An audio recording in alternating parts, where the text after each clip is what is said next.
8 tracks. You don't know what's open. There, I've heard of them. I've never touched them. They said it.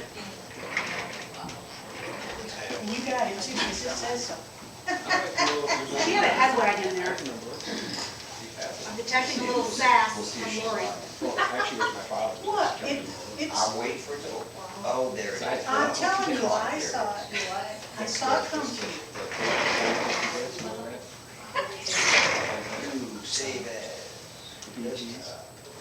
And then when you make, if you're making your changes, then I'll send you that. Yeah, I'll delete this. But this one's got my, that one's got my notes and everything too. That's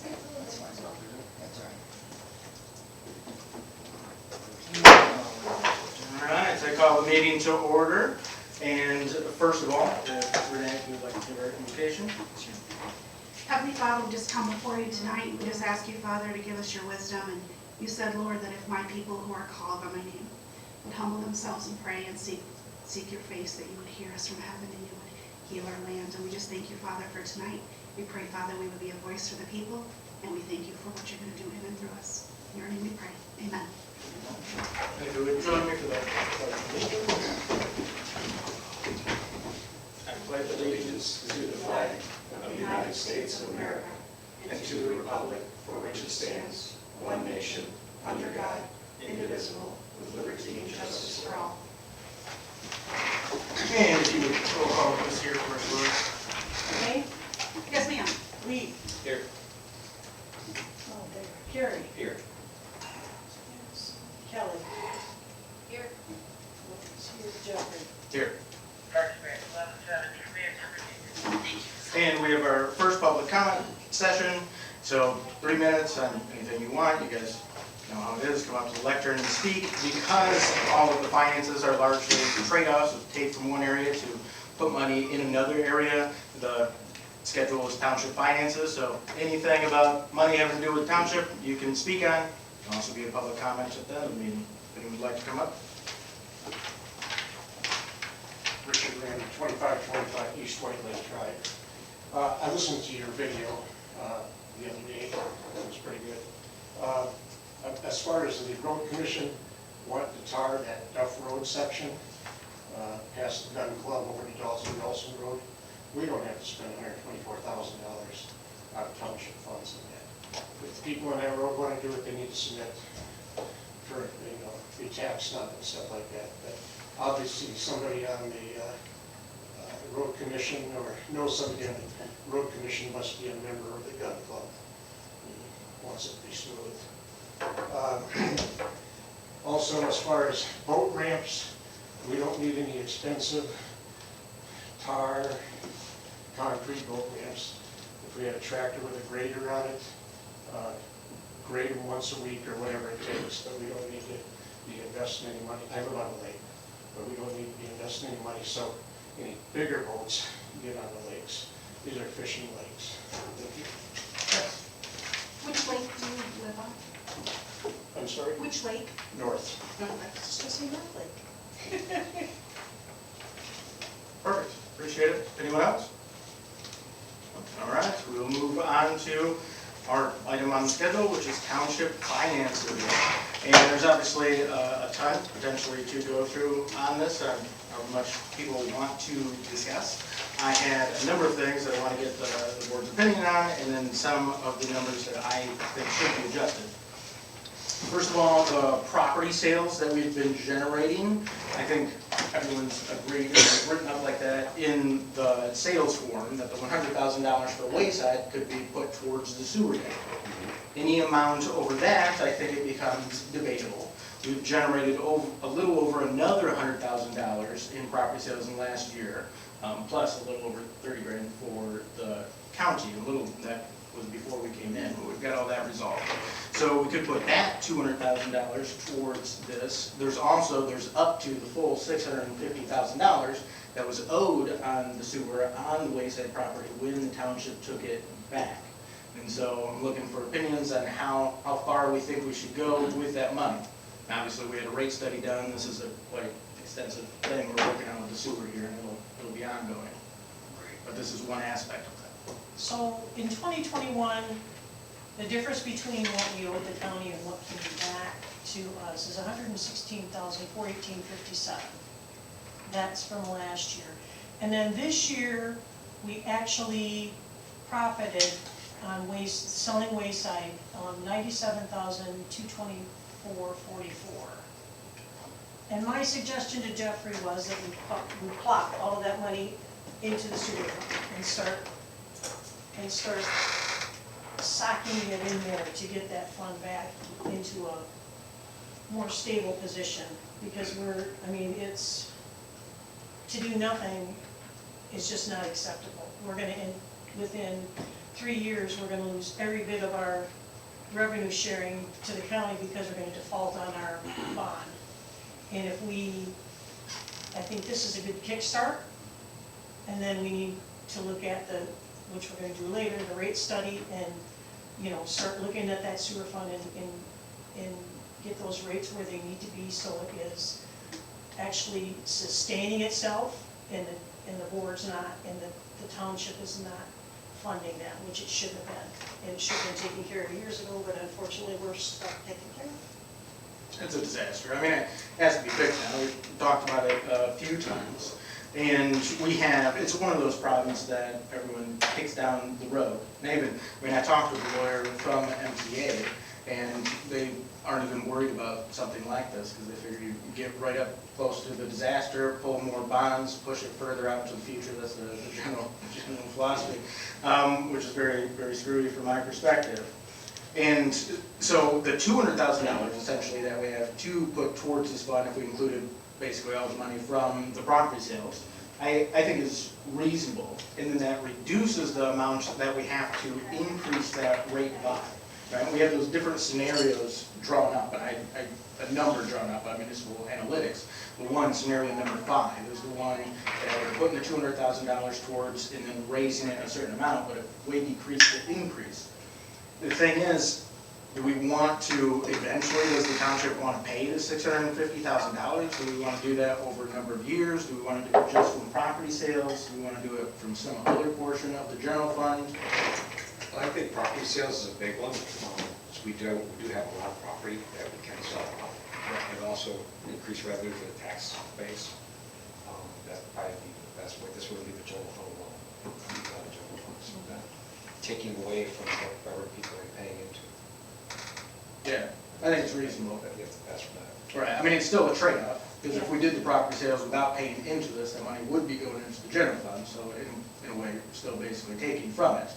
But that allows us to generate some revenue that wouldn't have previously been calculated. I mean, we've generated $200,000 that wouldn't have been expected except for the property. And so I think it is useful in that way. And I think no matter what we do as far as these amounts of money go, we have to raise the rates. We literally pay Muskegon Charter Township for the border sewer on River Road more than we charge for them. So we're losing money every year on that. Part of the reason I think the sewer ended up so messed up on finances is that when it went in 06 for $2.88 million and it was playing much bigger, and it bankrupted several of the businesses, and then it ended up in 2 lawsuits that went to the Court of Appeals. Everyone was scared to raise the rates. It'd be weird to raise those rates in major lawsuits, and then it'd be weird to raise the rates right after major lawsuits. And so they just never were raised comparable to the surrounding area. They were just left at this low rate. And so now the fund has to play catch up, along with not having how much it was supposed to have because the places went bankrupt. So let me understand this. Tell me if I'm not getting this. So basically, we have a debt of $650,000 approximately for sewer? $403,000 is the just a little over $403,000 is the payout for Wayside's sewer. If you don't calculate interest, is that right? That is with the interest. I pulled it up. It's 403. But that's just for the single property. That's just for that single property. But yeah, $403,753.35. Okay. And if we throw $200,000 at it approximately. They'll drop it now. They'll drop that, yeah. Well, that makes sense to me. I mean, why go and sell this property? What was our goal in the very beginning? The goal in the beginning was, first off, the township shouldn't be holding all this property. It's just not right. And the second thing is, we sell the property, we sell it to people that are going to build houses, we're going to have more tax base, there we go. And we do, and part of it was, even when we started selling the properties was, you know, we knew that we needed money in that sewer fund. We knew it was sinking. We needed it. We knew we had financial issues. Yes. So that was one of, so we had two motivations to sell property. Yes. For tax revenue and also to pay out down our debt. So my question is, it seems like a no-brainer that the 200,000 should go into it. Is there a reason that we're Well, contemplating not? I mean, it's money coming in. I mean, the board has to make a decision. I mean, I could arbitrarily say, hey, I'm just gonna write a check to the sewer fund. But that's not the way you do That's it. not how You it have to, works. yeah, it has to be, you have to know what's going on and you have to agree that this is the way the money that's coming in from the sales is gonna go. Okay, I agree. I think that's based on wisdom in the past, and it may not be popular, you know, but I think it's smart. If I, on a personal level, if I had owed $400,000 on something and I had a $200,000 lottery win that I don't play, I would go knock out my debt. Because if you cut out the front, then you're not paying the insurance or the interest rate later. Right, and I didn't think that would be very controversial. The part I'm really wondering about is the amount over that. So we put this $200,000 that we have now towards the sewer fund. Should we continue and pay off the rest of that little over $400,000? With the additional property sales you're saying? I mean, it's Or money from the whatever we general can. anyways. I think we should be selling I mean, we, a lot you of know, this property no matter what. Pretty much we've been getting. Why is the government holding all of this Yeah. property? I mean, we've been getting requests pretty frequently, at least once a month. where Probably right now people- yeah. especially, because people are really. Yeah, hungry for so, property. and, you know, it makes sense to, once we have to, of course, we have to pay the county their share, but to put the money to the sewer fund, it does, it makes sense, but the board needs to know what we're thinking as a group and agree to it. I appreciate that. I absolutely agree. And on a note for the sewer bills, what we're paying Muskegon Township, Charter Township, and this is something I didn't even pay, it didn't catch my eye until I started working with the municipal analytics on the rate study. We're paying Muskegon Charter Township $38.96 of REU for the sewer that's on River Road. We are charging $25 an REU. And that's been since whenever they raised the rates. So I'm figuring about $5,000 a month that the general fund right now is. So we need, if you look at the numbers that I have on this for the sewer fees, that's based on just bringing the sewer fees up to what we're paying Muskegon Charter Township. That doesn't even necessarily mean where it should be. But we need to at least start getting money so we're not funding out of the general fund. One behind more and more and more and more. That, what you just said, that's sewer, that's a line, actual item in here? Is that what you're talking about? It is, yep. So on this, is anyone opposed to the township working towards paying off the full amount on Wayside? All right, perfect. We'll follow that up then. Over that. The township owns a rental house. Obviously weird, we had that last year where they had the water issues and then we couldn't find the septic because they had bridged over it and not very good. The township essentially like a slumlord on the lake. And it was deeded over to the township in 1959, and it was odd when I knew there was a restriction on the deed, you're getting into a legal quagmire. So now we've had a title company look at it and a lawyer check on what the title company had said. And we can sell the house. I didn't know how much that would be held up, but we can sell that house. And so I talked to the runner there, we were on fine terms before I got her water last winter when it broke. So, and she was nice about it and everything. And it was another one of these things that I think people didn't know what to do with it because it's weird, and so it was kind of ignored, and the house is in bad shape, and it is what it is. But it seems reasonable to me, like, I mean, unless the township's gonna go full on, the government owns everything, provides all the housing, why do we have any rental houses run by the government? There's no reason for it. Actually, we shouldn't. We should. Liability. We should not. I mean, it makes no sense. We're not set up for it. I don't even think it's ethical. It isn't. It's very So, all right, I just wanted to check where everyone was on selling. And again, with the timing, if now is the time to sell. Absolutely. if there's ever been a time before. Yeah, well, and I wasn't gonna like force the family out in the winter, you know, that just seems That's unreasonable, they've been there for years. It's a issue the township got itself into, and so, but now going into the spring is a good time to make a transition like that. And we have parks, playgrounds, courts, bathroom, dugouts, and all of those types of things. Kelly got playground equipment amounts drawn up, right? 2 different amounts for each one, for Beagle and Catalpa. Do you want to expand on that?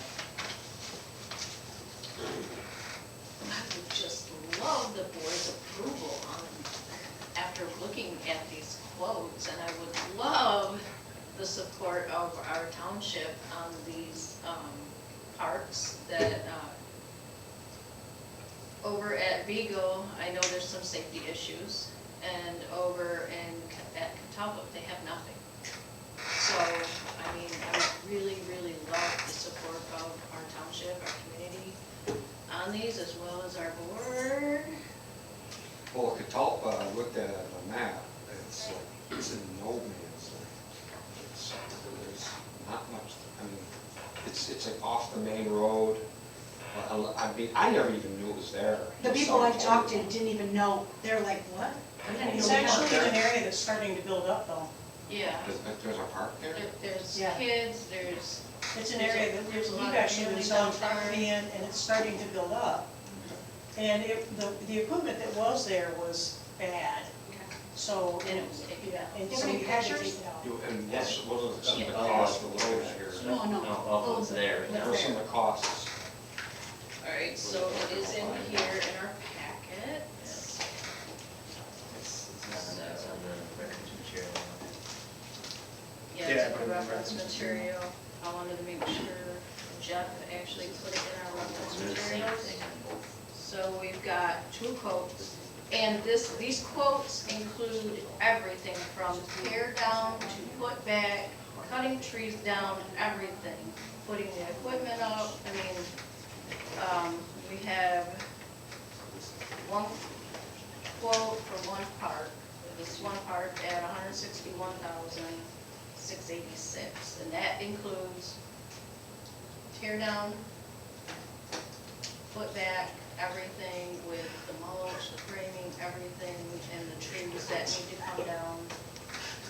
Instead of us going out and getting different companies for these things. So, that's one quote.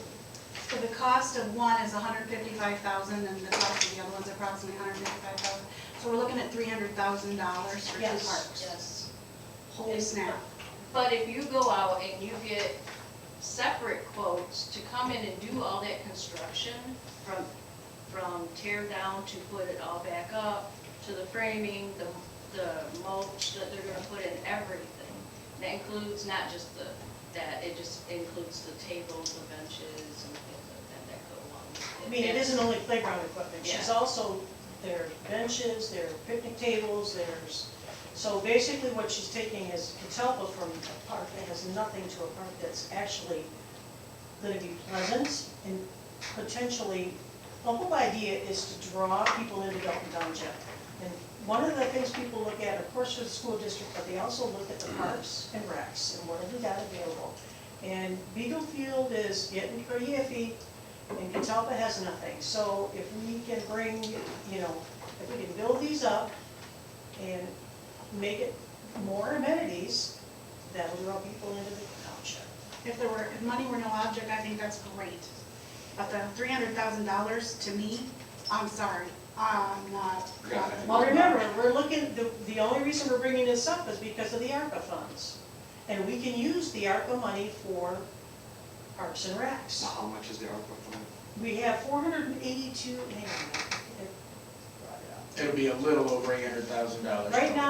Right now, so far, we've gotten 482,828.98 from the federal government for the ARPA money. That's about half.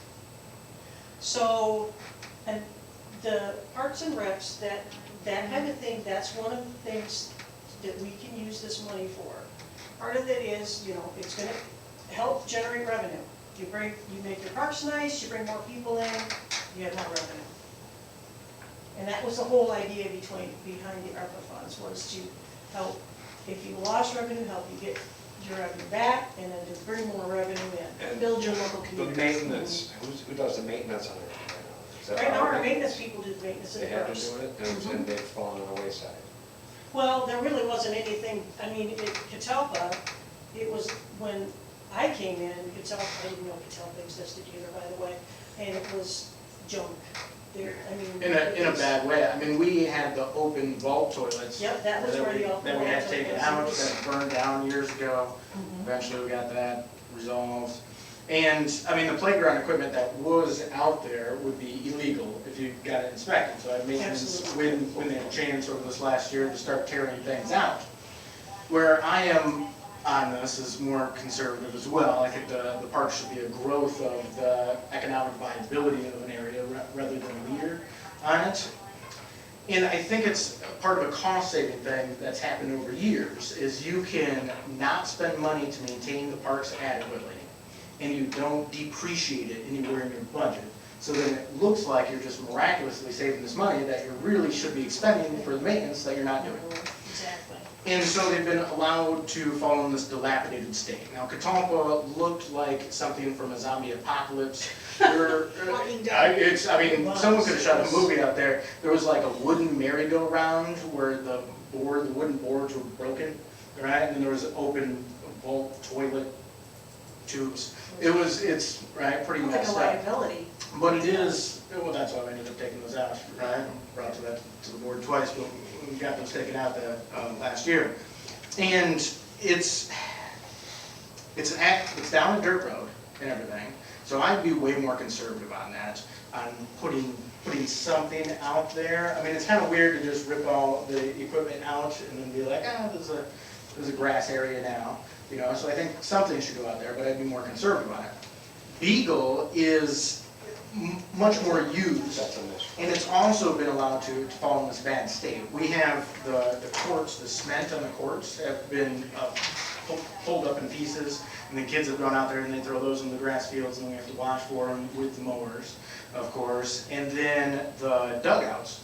And at one point, like, new metal roofs were put on the dugouts, but the wood underneath wasn't properly replaced, so that's not in good shape. So there's various issues out there. There's the electronic sign that wasn't working, and maintenance was able to get that working last summer. I don't know, it's still not in great shape. There's an old building out there that was used for food at events, or something like that, that was bricked up and left as this kind of odd storage building. So they're in rough shape. They need to do, I think it's reasonable to do something with them. I mean, we sold off one old park, Brown's Field, that was abandoned in '85. It was about time that got sold off. So I'm not huge on parks, but if the township is going to have parks, they should be reasonably maintained at least, and they have. And there are two options here. One is lower, one is a little higher, and that's why I got the two options. I appreciate all your work, I don't want this to be disrespectful in any way, I appreciate everything you've done. And really, it's, you know, it was just kind of we wanted to, because we know that the ARPA money's out there, we wanted to put this out there as an option, because, you know, like I said, you know, the parks, I have a feel for the parks, I do. I have grandchildren, but they're all over. But I know how important the parks are. I know we're using them, you know, we're renting them out, the fields out. We need to make sure that if we're renting those fields out, that everything that's out there is safe and looks good, or we're gonna lose that revenue. I mean, it isn't much, but it's revenue, and if we make it better, we'll get more revenue because more people will wanna be in those parks. When I think county park, or when I think parks, I think Twin Lake County Park, I think going to the school. I live here, been here for 6 years, I never even heard of these two. I know, And we've been to what Beagle. I'm concerned about, I mean, I'm just trying to give it from my perspective, which is limited, because again, I don't have young children either, other than grandchildren. But I don't know if I'd go seeking out two little parks that seem to be, but maybe the one, Beagle, because it's much more visible. But Catalpa, to me, just seems kind of like It's awesome. it's weird. It's a weird place. I wouldn't want to go down. And I don't think we could really justify that with the people either. I mean, spend their tax money on a park that Nobody knows existed. nobody, yeah. But Beagle, I think, is, I mean, if I had to compromise, I would say I would much more prefer to put money into Beagle, because it is much more on a busy road, it's seen, it's used already. I think conservatively, I would be much more open to putting money into Beagle. The ARPA funds, when I'm concerned, the ARPA money, what are the strings attached to that? So on this, when it was first coming down the pipeline, it was very restricted. It's obviously a political move at the federal level, right? Yep. And so they didn't know what their rules were going to be when they put it through. They put it through to say they were giving money to people to make themselves look better. And I mean, horrible financial system. And now that the rules have adjusted a few times, because at first they wanted it spent on water and sewer projects only, no debt could it be spent on, because when it was first coming down the pipeline, I thought that would be good. Originally, no roads could it be spent on, so there were a bunch of limitations. Now, they've opened that way up, and if you're under $10 million, you know, which we are, then it opens up to almost everything. You still can't spend it on debt. But it opens it up pretty wide, so we can consider it something like lost revenue towards the general fund. So it's pretty wide open at this point, which is a recent development, but they do have the final rules in place. Okay, so let me understand, let me say this, if I'm understanding this correctly. So we are receiving $482,000 approximately from the federal government. We already have. We have it, okay, and it's earmarked No, it's not earmarked for anything. for anything. We just But have it to is, put it is a situation where you have to have that money earmarked by 2024 and used by 2026, or whatever you don't earmark and you don't use goes back to the federal government. So when I said earlier that if money were no object, then I would see why would we not do it? It sounds like money isn't an object because there's money sitting there to pay for it. Well, It's one of the things, But it's- that's why we brought it up, it's one of the things the money could be paid. right. Okay. But $800,000 doesn't really go that far. For an individual It sounds person, like especially when you on when you start looking at all the projects you can use it on, Right, 'cause we do have those other issues with the red drain, we've got lights, we got correct. the channels, we got all kinds of Yeah. roads, you know. Those are all things that we could put that money towards too also. Oh, okay, so it's not like. So it's a okay. trade-off on choosing. It's how much It's not you just- want to allocate to this, and how much you want to put to this, and how much you want to put to this. Right, and it can be split up. Doesn't have to be on one project or anything, and it does ask to be allocated by 2024 and used by 2026. So it's not a rush job, but you also can't wait forever. just a thought, just something. We're not voting on anything. And that's one of the things I looked into when initially it was coming down the pipeline, because they had the potential for broadband, and I pursued that pretty hard and talked to 15 different companies, and no one is interested. I had one company that was almost interested. That was it. They wouldn't actually put in a proposal. And Comcast laughed at me. $800,000 is such a small amount of money that they Yeah. thought it was kind of funny.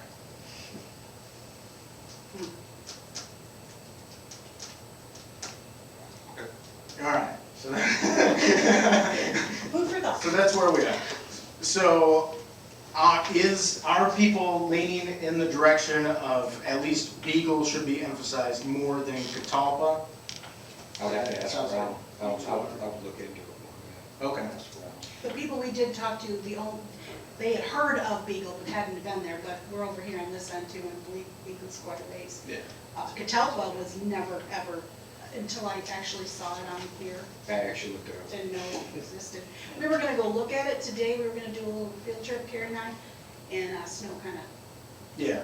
gosh, I wish it had gone Kind yesterday. of squashed it. Yeah, and we obviously have different things. We got Beagle, Catalpa, we have Padley on the south side of Westlake, we have the bike trail, we have the 2 cemeteries, we have the welcome sign. And I'm sure there's other things that are missing. The welcome sign, we're not there yet, are No? No. we? We're getting there. Okay. All right, well, yeah, we got some discussion on that one, so we can move forward.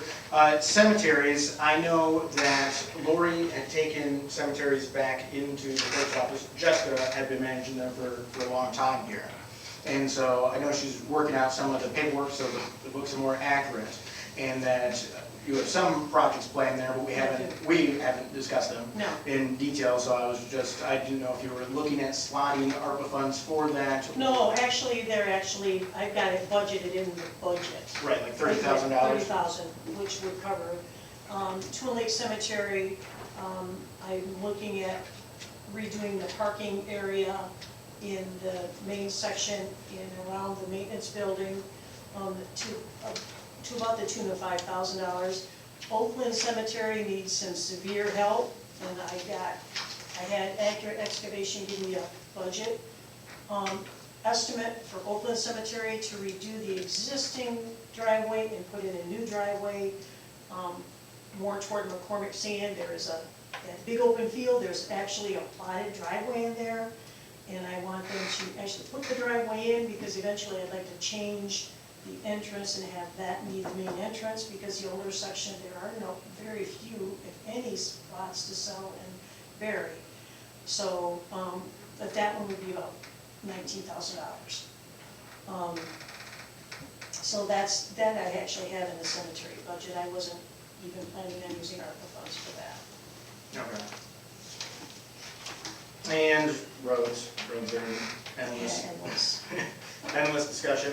So the road commission, their recommendation when I got with them is $456,000 worth of projects. And as we heard mentioned in the comments, the Duff Road ended up on there as an odd, like light paving type situation. I inquired into why it was like that, and I don't know when. We've been in over a year, and so it must have been a couple of years ago at least that the previous supervisor had inquired into it and requested that had gotten done. So it eventually came through the pipeline, was slated for now, and I agree that doesn't make any sense.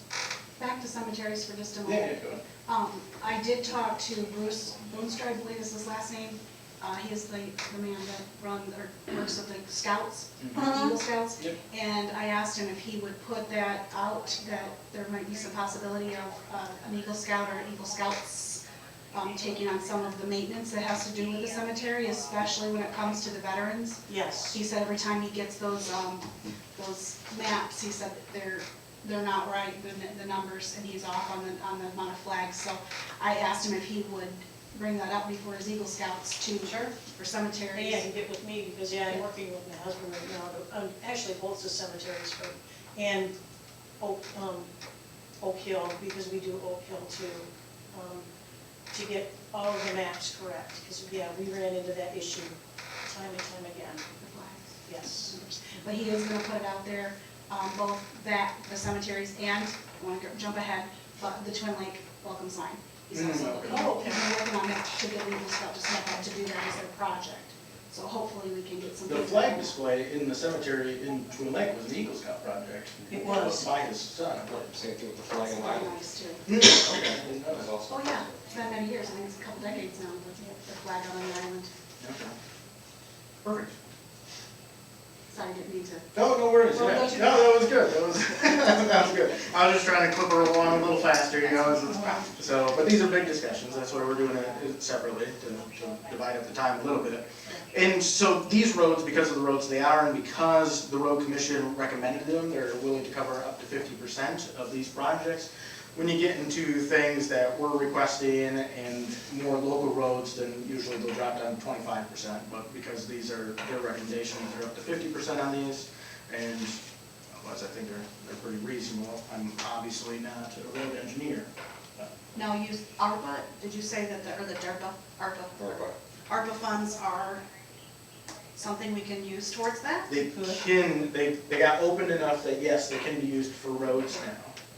So it is, I mean, it is a possibility. Originally it wasn't in the way the rules were initially going to roll out, but now it's open. Yeah, they changed in the last 2 months, they've changed a lot of regulations on the ARPA funds and loosened them quite a bit. Opinion, again, is that that's, to me, not to say anything bad about the park, but it seems to me that if I was moving to an area, I would be much more concerned about the road conditions than I would be about a park, No, that's fine. just saying. And yeah, and the thing, and with what they suggested, the road commission suggested, of that $400,000 they suggested, 40,754 has to be done because it's a second step in the paving that was done last year. It was So, already rolling. yes, so of that, at least about $41,000 needs to be done this year. The rest of it is up in the air. The board can decide to do it, or they can decide not to. There's also, and it's not on this, but Jeff did get the brining, Just for got brining. that, I think yesterday. And that's an additional $27,130.75. So, and that's not, that wasn't in the budget numbers because I didn't have it, so. Which is the normal number, I think it Yeah, came it in the is a same as normal last number, year. but when I did it, I didn't even think about it when I put the Right. numbers in. Yeah. Sorry. And So, they, yeah. their prices are inflating a ton as Mhm. well, they have trucks, multiple trucks on back order, and, I mean, we all know what a disaster all of that is. Oddly enough, the grinding did not go up in price, so I was surprised. I mean, it'll probably change for next year. Yeah, we'll see. But- Especially at $4.27 a gallon for fuel. Yeah, the fuel price is going up, but they're not charging us more to run the routes. Yeah. So, yeah. That double-digit gas, it's coming. So, do people want to spend more on roads, less on roads, kind of where are we at? I've been getting mixed Roads. on that one. I haven't really heard too much about the roads, except for the issues we had with the paving and the running of the roads. Yeah, that one, and also the roads that weren't being maintained. Cat. The private ones, Cat and Brock and Johnston? Yeah. Those are the biggest complaints we've had so far since we've been in here. And those roads are horrid, They are bad. Now, so, And I don't see why the county isn't out there more often than they are. It is really, I mean, people live there, it's year round. Yeah. You get a lot of traffic, there should be a little more maintenance on it. Well, and it's wild because those are private, right? They won't add them. And we even had with the business park, with selling that, the county selling the property, we cut the deal with the city to break the horrible contract that was in place. And the road commission won't add those, even though when they were originally built, they were built to county specs. And the road commission, their philosophy is that they are not adding any roads onto their schedule, that they are not in the road building business, that they will maintain or they will abandon. But one of those two. You got people living there, they basically say, you're screwed. We know you live there, but we don't care. Yeah. And we have a decent number of these places where you get to ends of roads, and so it's on a public access point, but past where the county will maintain, because they haven't been maintaining it before. And so it's a public access road, but it has to be privately maintained. So what's it gonna take to get the county back onto it again? I think maybe that might be an impossibility. So the county commissioners actually had, from our position, even from the county commissioner position, I don't know what position you can change it from. The county road board could change it, but they're in 7-year terms. The county commissioner are in 2-year terms, so it's odd because they can kind of wait them out. Let's get ready to go for it.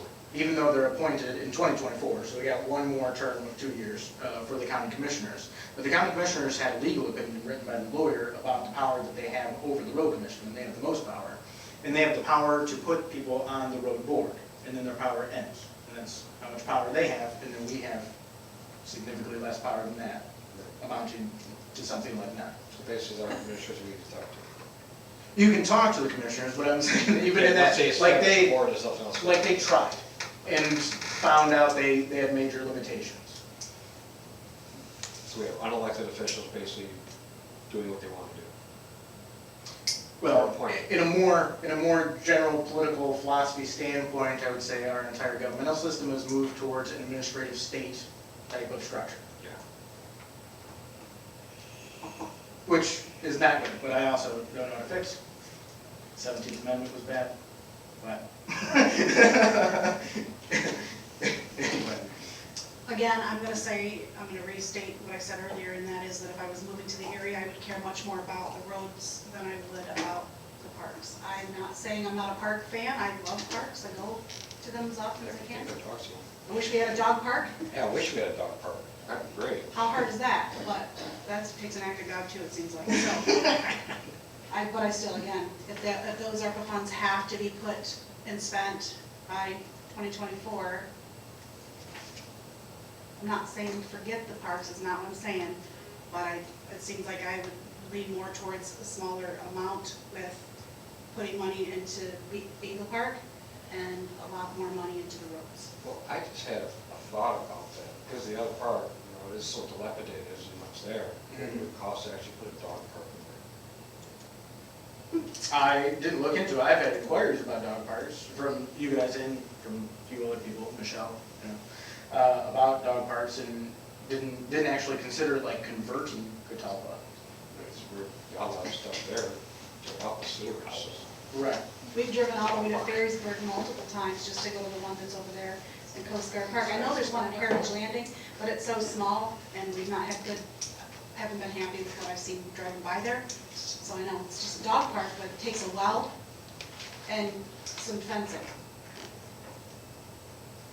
But, I don't know, again, I'd still rather have the roads fixed than I would have a dog park. Sure. So I probably should just stop. That's reasonable, yeah. All right. And we keep hearing about a lot of money coming for roads, but I talked to the road commission about that, and from the state they have seen $0. So far, it appears that the governor and the agencies are pushing it into MDOT, and so a lot of money is going into MDOT for those things, and obviously I've talked to MDOT about a number of things, but I haven't gotten anything out of them. And there's 1.5 billion, I believe the road commission said, is slotted for road commissions on the county level, but they're having some sort of political argument at the state level. Really? No. So it's held up. And then when you chop up 1.5 billion between all of the counties throughout the entire state, it's pretty small. The horse trail, I approved buying a few $100s worth of signs as trail markers last year, and then had volunteers, the people that use the horse trail, actually go put them up, and that worked out pretty good. They had a sign redone, like an entrance sign to show where it was, to say its name. They had one refurbed, and so we didn't get around to putting that in last year, so we'll put that in the ground actually this year. There was discussion of doing one of the gates that horses can walk through, but other, like four-wheelers and stuff, can't drive through. Motorized vehicles. Yeah, and I just wanted to see where people were on that, to what extent someone might just tear that thing out. I'm not sure. Obviously, we have some vandalism in the various parks and things like that. We put up some trail cams to have cams there, but it's still kind of difficult to regulate that, and I have no idea. We haven't had any trouble at the horse trail up to this point, but there's also basically nothing there. So. I was gonna say, have they been saying anything about that? ATVs or dirt bikes and stuff on the trail? They have, yes. Motorized vehicles do go down the trails I sometimes. guess they tear them up. I've seen them online. I've actually had someone reach out to me about that, about talking about having to put up those gates. Right. That's what we're talking about. Yeah. Some speed bumps and logs. Something, because you've got to do something to keep them on, because you're just tearing it. It's Well, not at all. I remember we talked about it before, just make sure he can get in there and. Right. Fire chief needs to So I get guess in no there. logs If would not something- be a good idea. Yeah, if something happens, they need to be able to just be able to get in there, so. Right. I just remember chief said. Yeah. Just put on a horse. There you go. We're gonna have to get more. Already logs there. Is there logs there already? Oh, and that's not stopping the ATVs? Nope. For years. The end of a private drive. He felt he didn't want people coming through, so he put up, he felt were the most appropriate ones for large streets. It's his property, so we'll find a way in. We always do. We have the transfer station, which big things could be done there, little things like everything else. I think doing something massively extensive, like a new entrance off of Russell, is not not a great use of funds. The setup out there for going through isn't great, that's why we didn't go with a free dump day, we went with free dump passes, because otherwise back traffic up that lane, And how did McCormick shares that lane. How did that work, by the way? It seemed to work pretty decent, it spreads out the traffic for sure. We just had, Andrea just counted up today how many were used, and people came in and got 106 of those $25 passes. And so that seems like a decent amount, it's not an outrageous amount of money, but the people that use it seem to be getting good use out of it. Good. We didn't restrict our limits because there's a replacement for the free dump day, and we also didn't have the traffic issue. And we had the option of doing the free tire day stuff, which is, they're gonna do a few in the county, and there's a few that people can go to from our township, 2 other ones. While holding that type of event out there, you run into the same major traffic issue for that day. And backing it up to Russell is not ideal. We share that little part of that road with McCormick, which isn't necessarily ideal, but to sort that out, we'd have to make a new entrance onto our own property off of Russell, and now you're looking at a ton of money. So I don't think that's a good actual solution. It's one of those things where there's a little bit of a problem, but the solution is more of a problem. Maybe down in the future, we can look at that when we have, a higher tax base. Right now, it's not feasible for the separate driving, like you're saying, it just Correct. doesn't make sense right now. I think the big thing we could get done is the leaf pile. So the leaf pile is gigantic, it's like a mountain, it's been building up for decades. And what I want to do, because I reached out to a few companies to try to get rid of the leaf pile, and it's surprising how difficult it is to get some of the responses. It was like I reached out about quotes for dredging, and I didn't even get a single one back. And just because I wanted to know a number, Right. And the giant leaf pile, I could not get a company, even the companies that take leaves, to quote for it.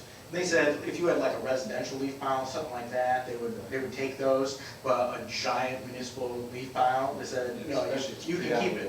Both doesn't break down, there's not much they can do with it. And so, well, what I think I can do is, because some of that stuff in the back has been sitting there for a long time, and so I can trade that compost for having the leaf pile just moved back, and then it'll be good for another few decades. Otherwise, it's getting a little tight for the trucks to get in there and get the bins. And so if I can get that trade where it's near even if we have to pay a little bit for it, right now I couldn't get a quote, I kind of expected the quote to come back at tens of thousands of dollars. And if I can trade it for pretty close to even, then I think that would be a good solution for That's a good idea. longer than any of us are going to be here. So. That's a good idea. The brush pile, we've just been grinding, stacking up and grinding as it is. They used to burn in the past, not ideal because they have stationed firefighters out there. We're already spread thin on that front, and you get some complaints on the massive amount of ashes floating over people's houses and those types of things. So the Liability. and the grinding seems to work. And we had discussed the fairness of prices and the consistency of prices, which seems to have improved since we've been in. It's not necessarily ideal. One of the ways to make that just straightforward would be to do weighing or scales or something like that. I mean, that's a pretty big change. We get some complaints on the prices, but not a huge amount. It seems like most of that's been worked out, and people have their system, and it works pretty good. And Mark's been doing well out there. Extra road signs.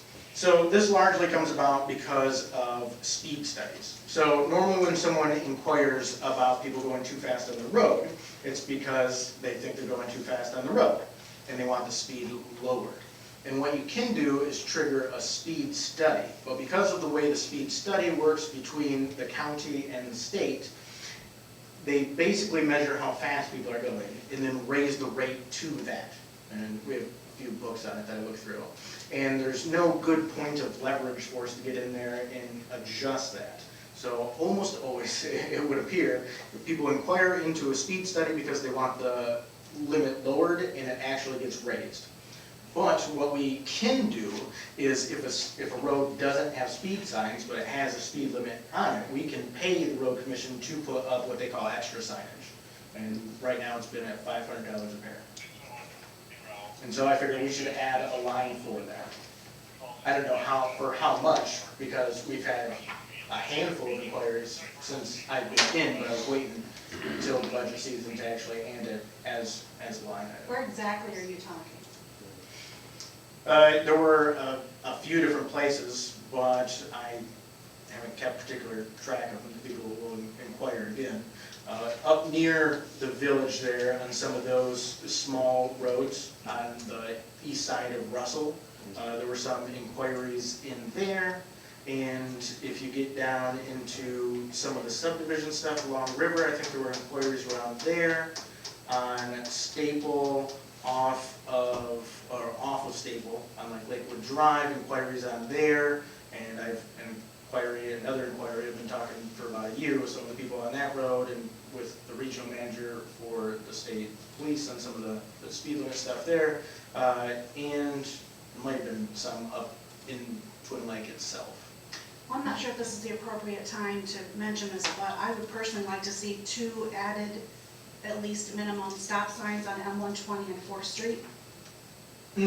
Well, so that one ends up becoming much more of a thing because of M120, MDOT, you have the state. I get that. We've had 8 people, I believe, is what I heard last, and supposedly it takes 5 people have to die in a certain location in an intersection.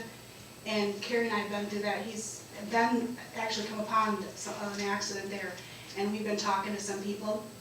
We know this has been an ongoing fight, an ongoing discussion, and it's always come down to money. And I don't know how, as a widow, I don't know how you put a money amount in a life. That really ticks me off, just saying that personally. But I know David, I believe that was the young man that died in 2019, and he was in 2 accidents in that exact same location. Carrie and I stopped and took a picture of it on the way here, but here's what we would like to see. We would like to see that a 4-way stop. People are coming around that corner from the F and bar in that location, just using that as a location. And there's a school there. I know people fought very hard to put in a crosswalk there. That intersection, no one's gonna argue that it's not very dangerous. I live there and I go by that all the time and I avoid it as much as I can. When you're getting ready to turn right, go towards the F and bar and people are coming towards you and they've been there already, they think they wanna go first even though you have the right of way. So then there's this fight of who's gonna go first. If it's a 4-way stop, so somebody has to slow down, somebody has to stop. If there's a stop sign, and all you gotta do is take that yellow light and turn it red. It doesn't take $100,000 to change a little color. Lens. It's already And they blinking. have 4 signs. It's already there. But- Take the orange out, put the red in, and put up a couple stop signs. Make people stop there. What is so hard about making that a 4-way stop? I think it's reasonable too. I know some people don't like it because I've talked to them, and I drive around it as well. I drive by the post office and I drive that every day. And, They may not like it until there's somebody that they love that dies. well, it's not going, or, yeah, those few people maybe, right. But they don't have any influence over it. I mean, the MDOT, the state decision makers, I'm guessing they don't know anyone in the area, so. not- We've been And talking that's why to today, Senator I Bumstead. was actually speaking with John Bumstead, I spoke with him this morning, and then I spoke with his aide this afternoon. I sent him the information you sent me. Yeah. Spoke for about a half an hour. And he said he's willing to look into exactly, I said to him is that, what is the cost of a life? These studies, it's just numbers to these people, they don't care, it's just a number. Not just an But adult. when you, if I was to tell you, okay, you're gonna say that, then you need to go to this person's funeral and explain to the survivors why you don't wanna do the will of the people. The people of Dalton Township wanna put a light in there, a 4-way stop. What's the argument? Who cares what you think? I don't wanna hear what your studies say. The will of the people speaks. We work for the people. They work for the people, and that's how it works. We want that light, it should be done. There should not be a debate, there should not be an argument. We're trying to save lives, not trying to, okay, I'm sorry, I'm gonna make you slow down.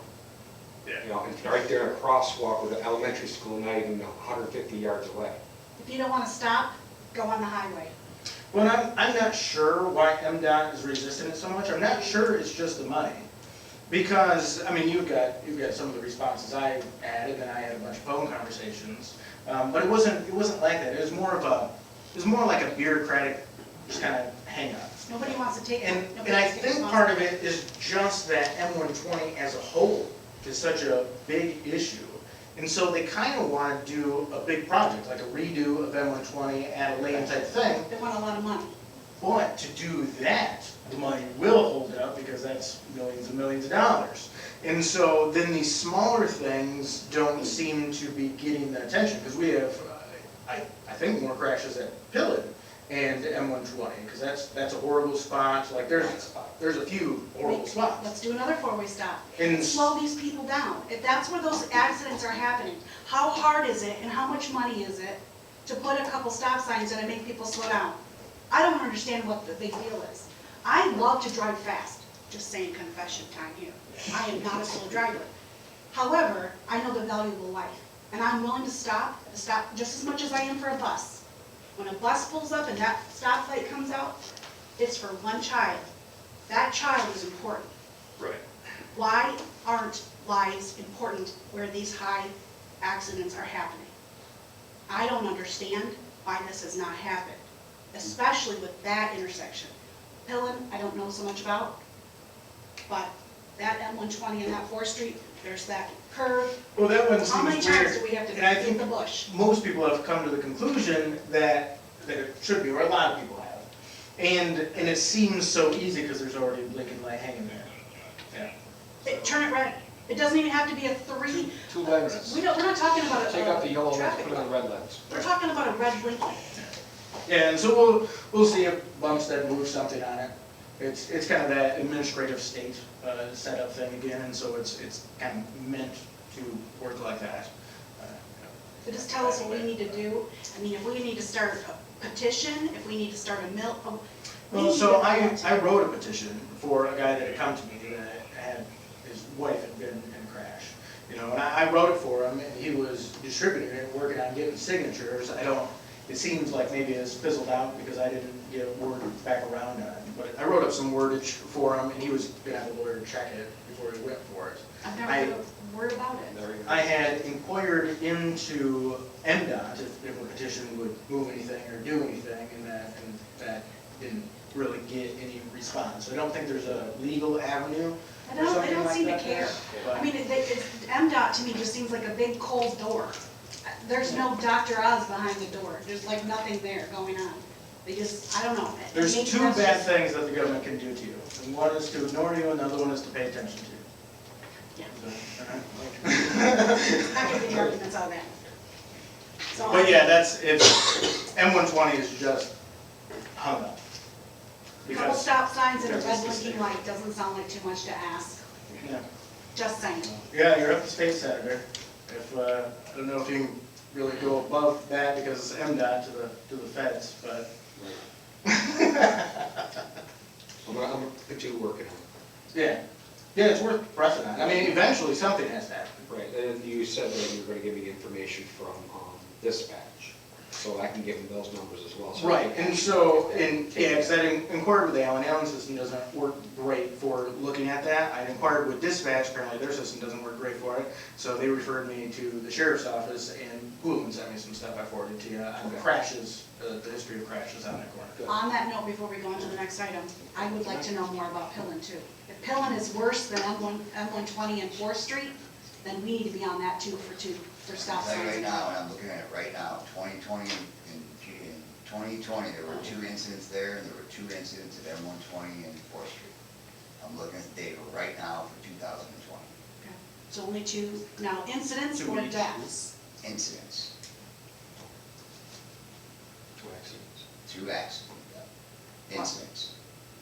We don't refer to them as accidents. There were 2 incidents at those, and one was no injury, and the other one was also no injury at Pillen. Okay, the Pillen. If I That's go why up it's to actually- M120, I know, that doesn't sound right at all. Something's not right about that. this is off of the state That's site 2020, that's 2 years ago. from 2020, correct, this does not count 2021, It doesn't count this is last only year's. 2020, Can we look just at for it? that year. You can look back as far as you want, you can't get anything newer than 2020, this is the only time the state puts this information to Jeff. Gotcha. Had sent me, and forwarded it to me as well. Just 2019, you know. Correct? Are Are those only fire records though? No, this is UD-10s by any law enforcement officials, nothing to do with the fire department. This is all state queried information, right from the state Michigan traffic crash facts. Calling BS. Not all of them use a state police's database, so Yeah. not all police departments do that. Correct. Right. So I they're not getting can only get the data that we're getting from Right, but UD-10s. it's only from the state police. Yeah, which is why I inquired into central dispatch. I thought they would work the best, but they pushed me out. MSP doesn't always report. When I was there. There was that 8-year-old kid killed there 2 years ago. Exactly. Yep. The road blocked off. There was an They 8-year-old also, kid that there was was an killed there. 18-year-old that was Yeah, killed there too. That was all over the news. We're talking about deaths, we're not just talking about Yeah. incidents. This was, Yeah, there was a that- death, it was There an was 8-year-old that child. three-car crash where the 8-year-old died. Mhm. And there's an 8-year-old that died there. Yeah, MSP It was actually a little down from Dillon Road. Wasn't that the intersection Not there? at the intersection. Yeah, it's like that, the flashing light, right? So you have M120 or Holton Road, Blue Lake Road or Main Street, Ryerson or 4th Street. Yeah, no So kidding, it's all- There's 6 road names. That is the coming in. funkiest Exactly, corner that's I've why I ever told seen. Andy today. Yeah. Everyone told him, you look at the map, well, oh yeah, it's a mess. Yeah. I said, right there's a restaurant. He's like, that's a restaurant. I said, yeah, right there's a restaurant, you got restaurant traffic. And the school. Lake traffic coming through to this way, lake traffic from this way. Then you have your rush hour going north or south. When you have those parents, I don't know if You any got- of you have ever been there, And when you the go- and then schools there's got another out, intersection, and post going in. office. I mean, It's that, busy. it's crazy, I'm almost to the point where it needs a traffic circle. Yeah, a lot of Talk people, about money, a lot that of would be people a lot of walking money. across the road at that time Yeah. with kids. Right. Got kids coming through. And the 8-year-old, for example, that might have not been at the intersection, but I can guarantee that if somebody knows that they're coming up on a 4-way, We're slowing down. they're gonna slow down. Even if it's not at that exact intersection, they know it's coming. Right. I'm cold, like when I go to Fremont, I start coasting maybe almost a quarter mile away. Because you know it's Yeah, coming. coasting. Right. So what do we need to make that happen? The state.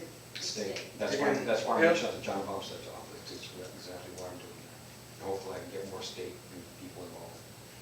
If we get nothing done in the 4 years that we're in, I want to see that as a 4-way stop.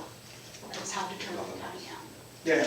Yeah, I mean, you're just gonna, I think you're gonna have to push on that a lot over probably a long period of time. We're in it for the We're here long for haul. 3 more years. Yeah, 3 more years plus. Like 2 years, 8 months. The countdown is on for Jeff.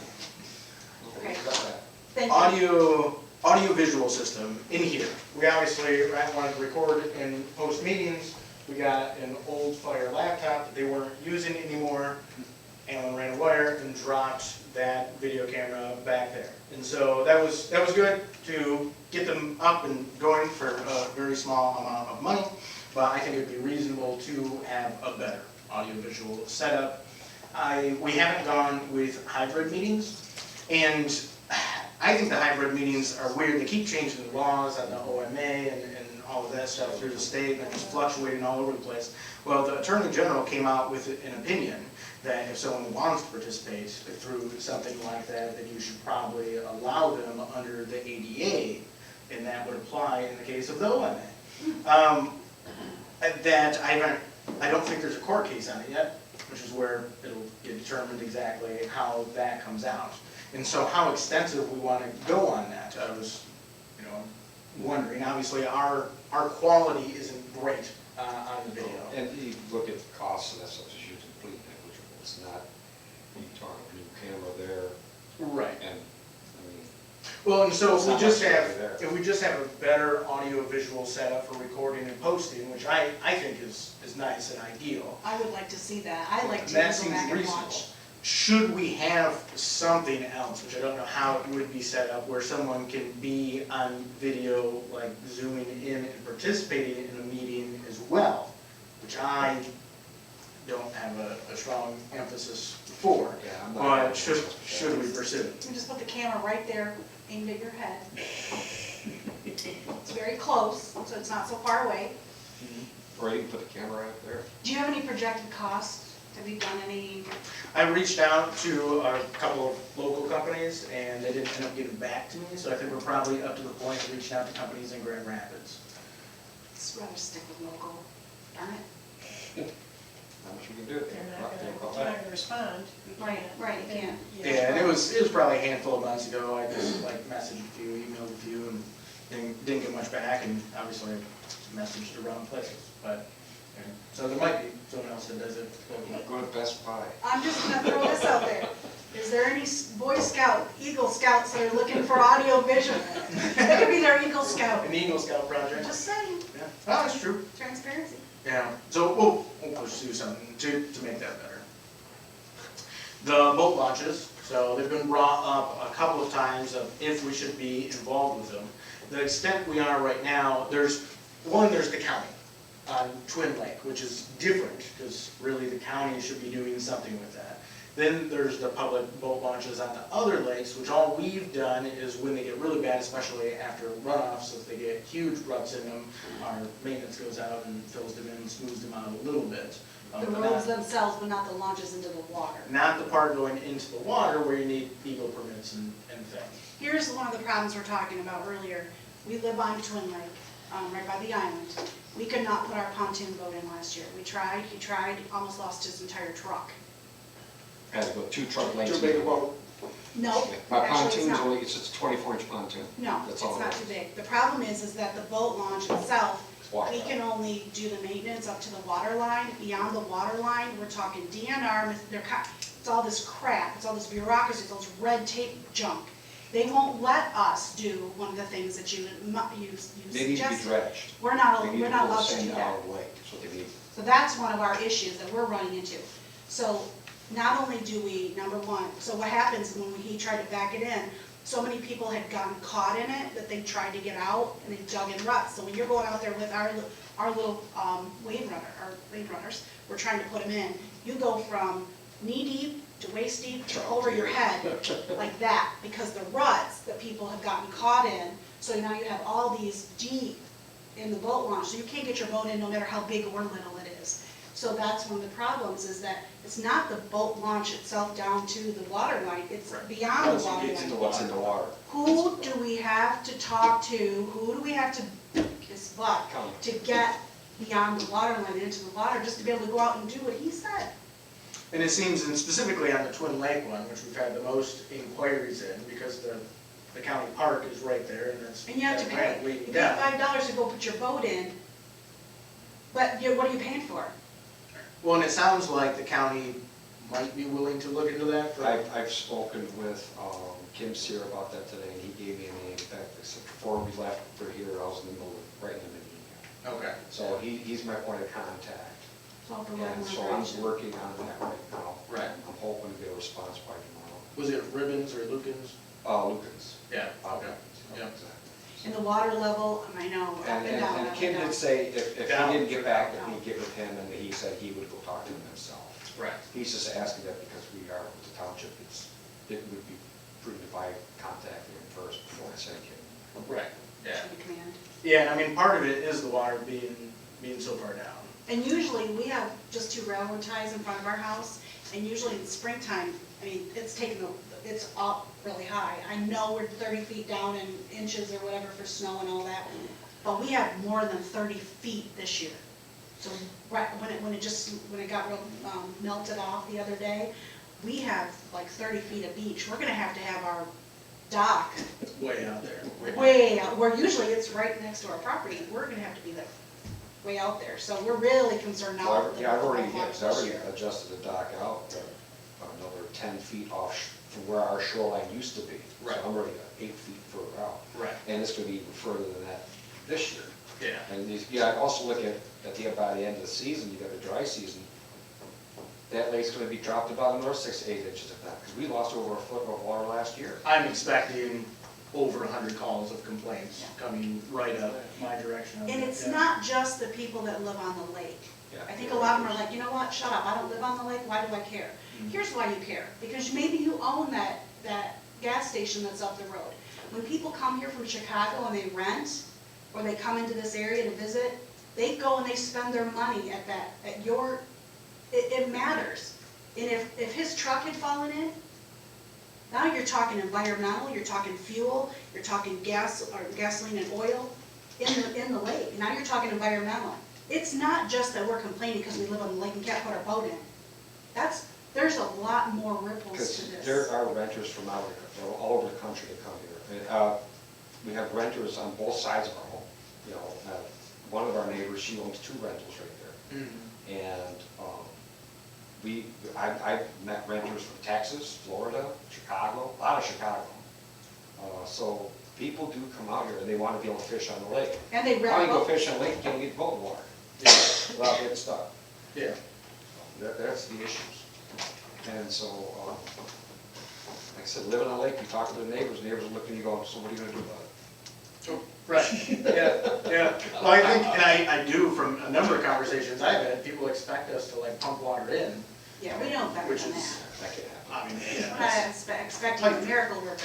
it's- Walk on water, now we can talk. Hire a shaman, so we can I thought it was like a miracle Be a worker rainmaker. making progress on these railroad tracks, but. Rain dances before the next. Which brings us up to the channels. I mean, the channels are in a very weird place, especially with the water being down. $84,000 spent on that project. It wasn't done well. I think they largely shorted it because the bridge should have been factored in, probably, even though I hate special assessment districts, probably should have been set up to finance that, and then more money should have been spent on them to brace up those channels properly, so the sides are collapsing down. Oh, yeah. We can get, I had a quote by the Conservation District last year, which their prices are fluctuating like crazy, but they figured a little over $20,000 to brace those 2 channels up correctly on the side so that they would hold. But the water dropped down so much and so early last year that the channel between Middle Lake and West Lake was dry. I mean, I walked down it without getting wet, and the other one is low, but it's bigger, and so it was still open a little bit. And so if we put these funds into fixing up and bracing up the side of these channels, but the one channel is dry, it's very weird, so it's not, I'm not exactly sure how to make it proper. I'm not exactly sure how to make it proper, and definitely not for a reasonable amount. Right. So, Well, how much would you want to earmark? You said about $20,000 to fix. Now, that's the other thing. The other company that came in and did that, is there any way we can go back to them to have them fix what they screwed up? Since they were hired to do a job, there was a contract, they wrote the They contract. didn't finish. Isn't there some type of that they should be able to come back and fix it for free? it, Should be a warranty. well, it looks like that part of it was that the water was down so far and it got dry, and so their type of seeding, which wasn't as extensive as bringing in the coconut logs and everything, so it didn't take and it didn't hold, but they had put it up like their agreement had been. Mm, They did their agreement part, gotcha. but it should have been planned to be more extensive, which would have taken more money, and that money wasn't allocated towards it. And so they did the part that was planned for, but it What are your, probably wasn't a great planning. what's your suggestion? If the water is higher, I think it's an obvious solution to do the better bracing, make the channels what they're supposed to be.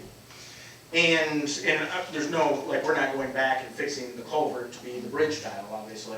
The road commission's done with that, they put it off for 1 year and then the money wasn't there. But the one in between Middle Lake and West Lake, I'm just not sure on it with it being dry. It's very odd. The water will come back up eventually. We're obviously in a down cycle, and it's a pretty hard down cycle from houses falling in Lake Michigan a couple of years ago to now these channels being dry. And as far as between West Lake and East Lake, which is where we are, I understand, it's filled in, and it was like, whoa, that's awesome, and then crud, and it was gone, But at least it's a lot wider. Granted, we can't get through it, but at least we can see. Yeah, and it never fully dried out like the Right, other one right. did. But you can still get through there with a kayak. You might have to get out, Right. but you can still get through it. Yeah, and I saw some tracks where a pontoon had gotten stuck in there. I bet you. Well, what the It was problem is not. that you'd have renters come through there with their wave runners and their boats at high speed, and they'd wash it all out. And collapse those sides, yeah. It's all washed out. And I don't see that changing. And the one between Middle Lake and West Lake wasn't wide enough to do something like that. Some people would kayak through there. If it was open and wide enough, you can't now with the culvert and everything. But the one between Twin Lake and Middle Lake was so big that they could run, I heard there were a few people that skied through there early last year, with being pulled by boats. So, which is pretty wild. I hope You they don't want to video. crash. I hope they video, because that won't be happening again. Yeah, and what I can inquire into is I can go talk to the conservation district. They seem pretty knowledgeable on if we should pursue that while that channel is dry. If we had a ton of snow this year, which we didn't, and then there were a ton of rains this spring and filled them up enough to put water back into there, I think it's pretty obvious solution. Since it looks like that's not going to be the case, I'm hesitant on it, but I'm not sure what to do. I think we're always gonna be fighting it, no matter what we do. The channels are not natural, Right, so they always want to fill in. money, One of the- money, one of the money, issues just money going down. And we're always gonna have to like scoop out the ends and shovel out the ends to keep them clear and things. They gotta put in breakwaters and all that stuff. And- Not to compare, but if I had to look at a channel, I had to look at a boat launch, fix the boat launch, Right. because that has ripple effects Right. on the local economy. And that's what these are, they're trade-offs on decisions, so. Alright. The Twin Lakes sign, so it's obviously not in great shape. I had inquiries about it last year. It could be, it could be as extensive, well, there's a whole range. We just rip it out, make it go away. We could put in a brand new fancy one. We could just do kind of landscaping around it and maybe some updates to the sign, maybe a little touch up on paint. I think that'd be the easiest way. Yeah. Just update it, paint it, and like I said, do. And the landscaping, I think the landscaping around it at least needs to be Landscaping, done. that's all. Because it looks odd, it looks rough. It does. Again, an Eagle Scout, it's on Bruce's, he's putting it out. Yeah, and he didn't, I talked to him before, we did the whole ceremony and everything for the road project stuff they were doing. And so, which I didn't hear specifically on the Twin Lakes sign, so I could even email him or he'll reach out to me, so. Question on that, this is just an idea that just came to me. What, the welcome, when you welcome local businesses, is there a way that we can reach out to local businesses and say, would you be willing to help? You know, how like they have sponsorships, like for certain parts of the road for people to come out and clean. Right. And so I know like State Farm, which is who we support, State Farm, they have a certain amount of M-120 that they pick up the garbage from. What about reaching out to the local businesses in Dalton Township that might be willing to sponsor or help? Yeah, I didn't look into that, I didn't think about that. I looked into the sponsorship thing for the mural on the highways, but then MDOT doesn't allow it. Right. So that one fell through, but I didn't think about it with the sign. So that might be a really good, and also too, I wouldn't mind, I know when I've gone into other small towns, they a lot of times will have a sign up that says, welcome from the local Eagles, welcome from the local, if they were willing to, we might be able to find a sign that said, welcome from, sponsored by, this sign sponsored by, and then that would even, it's a little bit of advertisement for them too.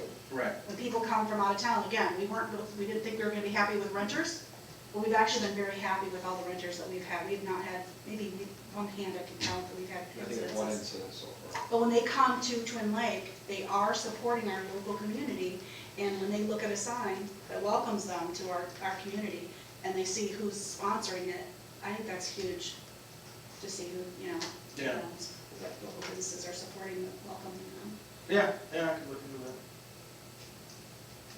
Gypsy moss spray, and gypsy moss are officially renamed to spongy moss. Sponge? Spongy, Spongy. I had SpongeBob SquarePants in my head. Because they're offended. That's some, And, yeah, it was an offense there. And so, there was a millage in the 1990s when they were banned for a handful of years, and it cost a lot of money to treat for gypsy moss, and then you have the issue with putting out very poisons and things, and technically it's a bacteria, right? So there's debates on that side. We have a little bit of money left there, and we're waiting for ribbons and kind of this recommendation from the county, but it's not not gonna, It won't even touch it. right, it's not gonna do anything basically. And so, I don't know if it's gonna be bad again this year. I think in '09 it was bad for 1 year, and then they died off. So by the In time you find 1990s, out it was it's bad gonna for be, 5 years. so by the time you're finding out that it's it's too late. Am I mistaken? So, That's what we're in. Well, and if we wanted to come up with enough money to make a big difference, you're using a lot of money. And that's why they went for the millage in the 1990s, and apparently it was a big enough problem that people approved it. Well, maybe we should do that again, but make, what I propose is if we're gonna do a millage, keep it there indefinitely, just earmark that money, so they can't be touched except for just that issue. That's the way it is. Better to do a millage like that, that's what it is, it's earmarked for And that. then you don't It ever touch stays it there. again. Well, yeah, Yeah, it there's, just depends on how there's it's money in there's money in there from From when the they did 90s. the millage. I mean, it's only $14,000 left, but, and that's where it stays, nothing touches it, anything else. Right. And so, at this time, I mean, there's debates over the treatments as well, and so they're mostly a nuisance thing, and they fade off, they go through a cycle, and it seems to be basically a natural cycle. And you can't actually shorten the cycle through the treatments. You lower the amount of gypsy moths you have that year, so it's a little less of a hassle, but the cycle is gonna be whatever it is naturally. It's gonna be 1 year, like in 2009, it's gonna be 5 years like in the 90s, the cycle is going to go through It its just has process. to perpetuate itself. Right. Mr. Hidden Creek Farms, what is your 2 cents? I think it's a problem. It's nature doing its thing. That's I mean, it. yeah, It is. yeah, it might kill some trees or whatever, but some trees might need to die to make the forest better. But from what I hear, it does only kill the weak trees. It came, I mean, I didn't go up there when they're all down, but like towards, Whitehall, Montague Yes, area, yeah. Montague. But by the time I was going back up there, leaves were already going back. Yeah, there was a stretch of about a month where there was nothing on the trees, and then it started to cycle back. But by the time you realize you have a problem, it's too late because your treatment, yeah, so. The lawn is already grown and gone. Well, it's hard to say. If it's a problem for 1 year, we're already done, so we're just talking for no reason at this point. If it's a problem for 5 years, I mean, that's more extensive. different. By the end of that, people are super annoyed, maybe enough to pass money to treat for It them. just depends on if it happens in an election year. I'm kidding, that was supposed to be funny. That was just supposed to be funny, I promise. But it's, well, but there's truth to the Fixed the trade-off roads. as well. Last year, I gotta get on it now. I'm sorry. I think that is a normal cycle of, you see politicians come in, they don't want to make a ton of waves when they first get in, they hold off, then they're coming back around to the election, they say I have to run on something, and so then they try to do stuff. I'm essentially trying to do it the opposite, is get a bunch of stuff moving at first, and then slowly fade off Make near the everybody end. mad in the beginning, and then by the time it's election year again, you don't have to worry about that they're mad. I'm kidding. Well, some people do that as well, that's one strategy, but I mean to try to wrap up some of the stuff I've started, have it completed by the time I get out, instead of ramping it up right before the We're election. trying to leave this place better than what we walked into. Correct, That's not cause too And the many thing is, new problems. I mean, at this point, we'd have to like knee-jerk push a millage, I mean, we would I don't never think it get can it happen done. this year. No. Well, it'd have to happen next year, which means I we're mean- treating the next year, Exactly. so And you're it's in gonna year just depend 4 on of who gypsy we're- moths. Yeah, and the gypsy moths just hit the north end of Dalton Township. And, I mean, I didn't see it. I guess my husband said, yeah, there's some on our trees. Yeah, I I'd didn't see know it. which one. And it's not like you're making a huge impact No. across the state. The places that get hit the worst, like Blue Lake and Holton, have the most forests. They have Yes. the lowest tax base. Yeah, And so there's nothing they can do with it except for wait for it to go through its cycle. exactly. And so if the more urban places treat for it, they're gonna filter in from the more rural places anyways. Sounds like 10 minutes of, Well, and the thing is too, with the gypsy moth is you can have a special, you can have a millage and whatever, but if my neighbor Joe says, I don't want it, guess what? All Joe's neighbors don't get it either, because it affects, so, yeah. It's just a thing, I'm probably gonna get a ton of phone calls. Yeah, you on will. complaint. It's like the lake levels, you know? It's like, there's complaints coming, but that's, walking on water. It happens. Yes, it does. The town hall electric, so this building is in rough shape in various ways, but one of the problems is the electrical. There's plugs that don't work in Lori's room, there's the electrical in the mechanical room for irrigation, which we tabled fixing that. It was a little chunk of change, but running it would burn out the pumps that we have, that's what the pump company said. And so it makes no sense to do that, to burn out the expensive pumps, because we're not willing to spend a couple $1,000s to fix the system that was put in for too cheap that is technically illegal. And the way Probably a really good idea that we live right next door to the fire department. And so I think it'd be reasonable, and we don't know how extensive it's going to be though. And there's a lot of stuff kind of cobbled together. The HVAC system didn't have duct tape and duct tape holding together in the ceiling. And so a lot of that type of stuff, and like I get it, because budget concerns over time, they're just trying to make things stretch and copy things together. But, well, it gets into more, I think I have it on the list at some point, about expansion of this place. If we want to do something like that, but that's a big, you're looking at a big ticket. People will love We've got, yeah, well, we've got the hallways lined with filing cabinets that are full as far as paperwork goes. So we're running out of room there.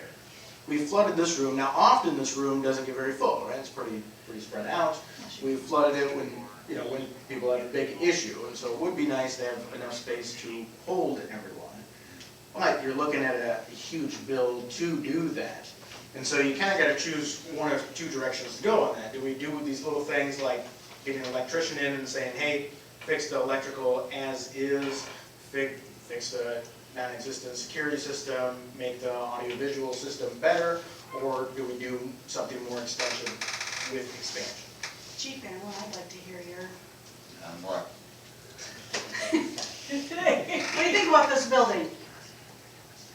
It's not my building. I know. I mean, you've only got so much room, you've only got so much land, you can only do so much, what you want to see. Is there ways to reorganize some things? Sure, but when you've outgrown it, you have too much stuff, it's what it is. There's file cabinets there because we don't really put file cabinets, because everybody has an office. Yeah, we drew plans up years ago, but somebody had to get up an office, and they weren't willing to give up offices, so an office.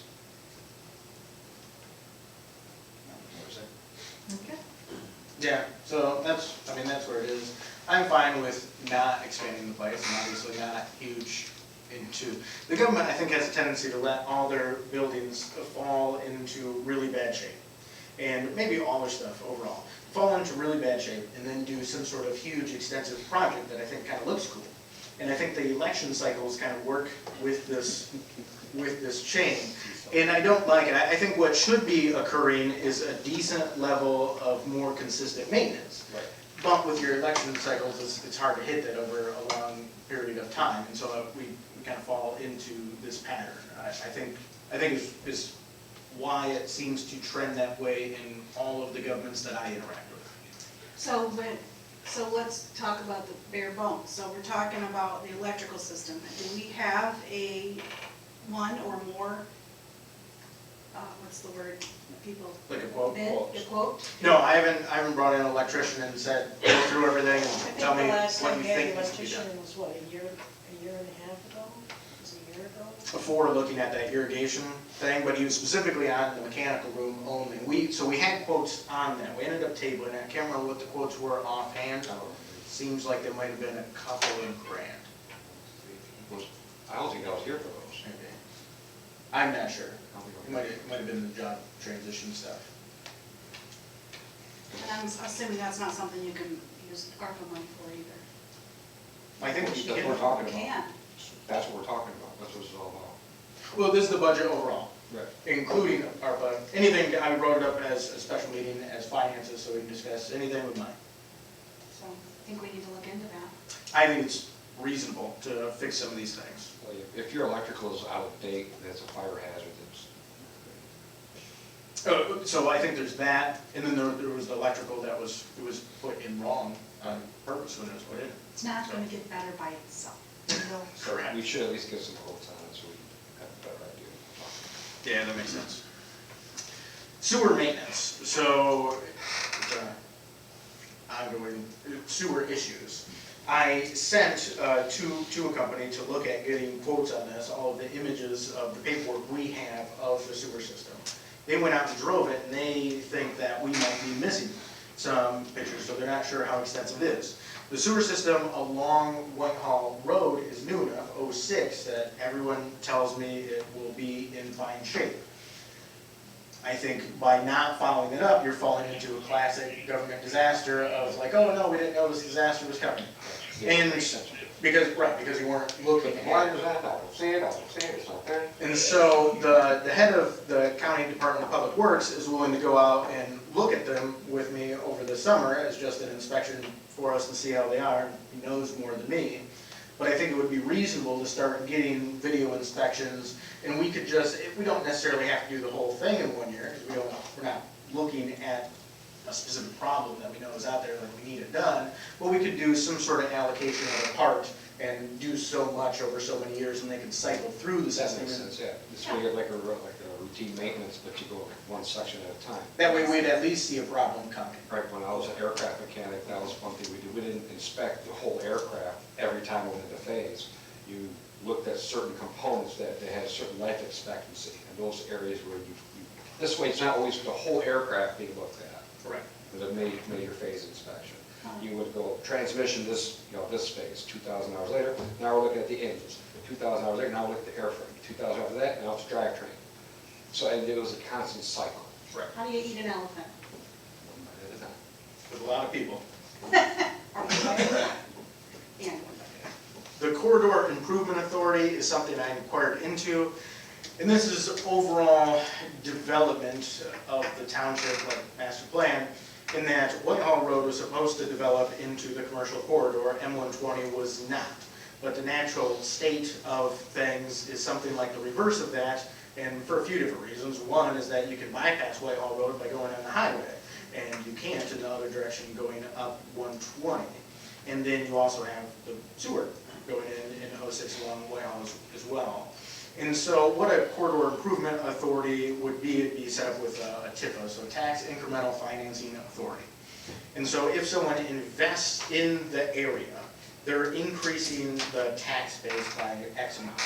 That amount goes into a fund that is spent in that same area.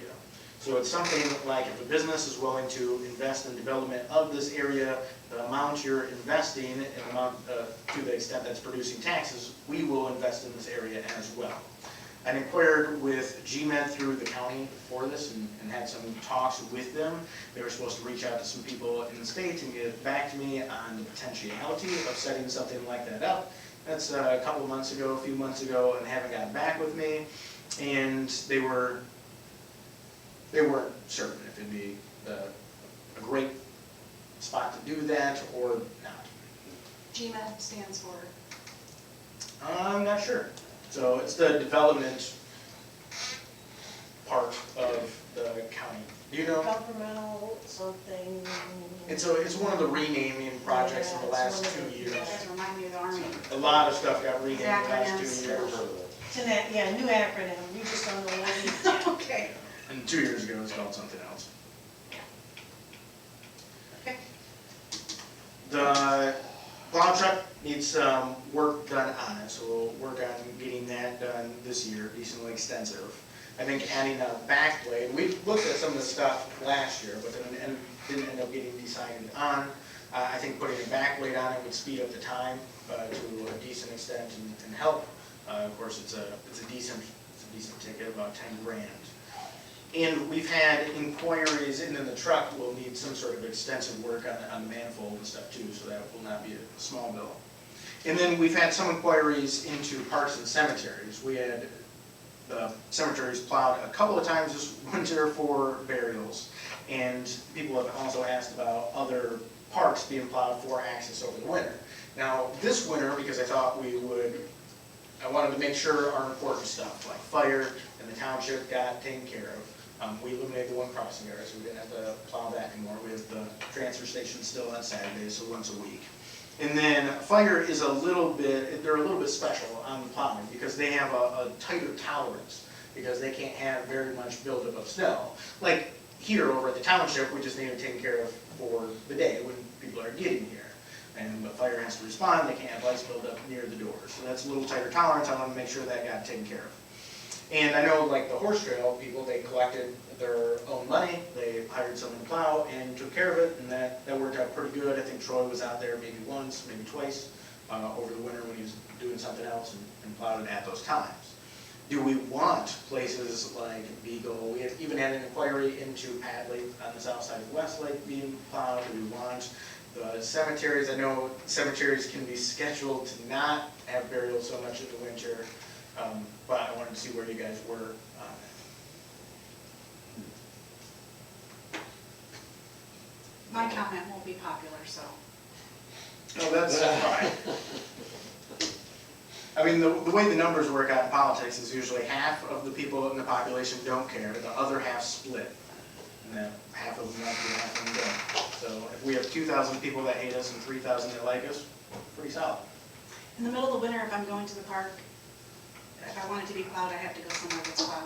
I mean, I can't expect a small town to be keeping their parks plowed.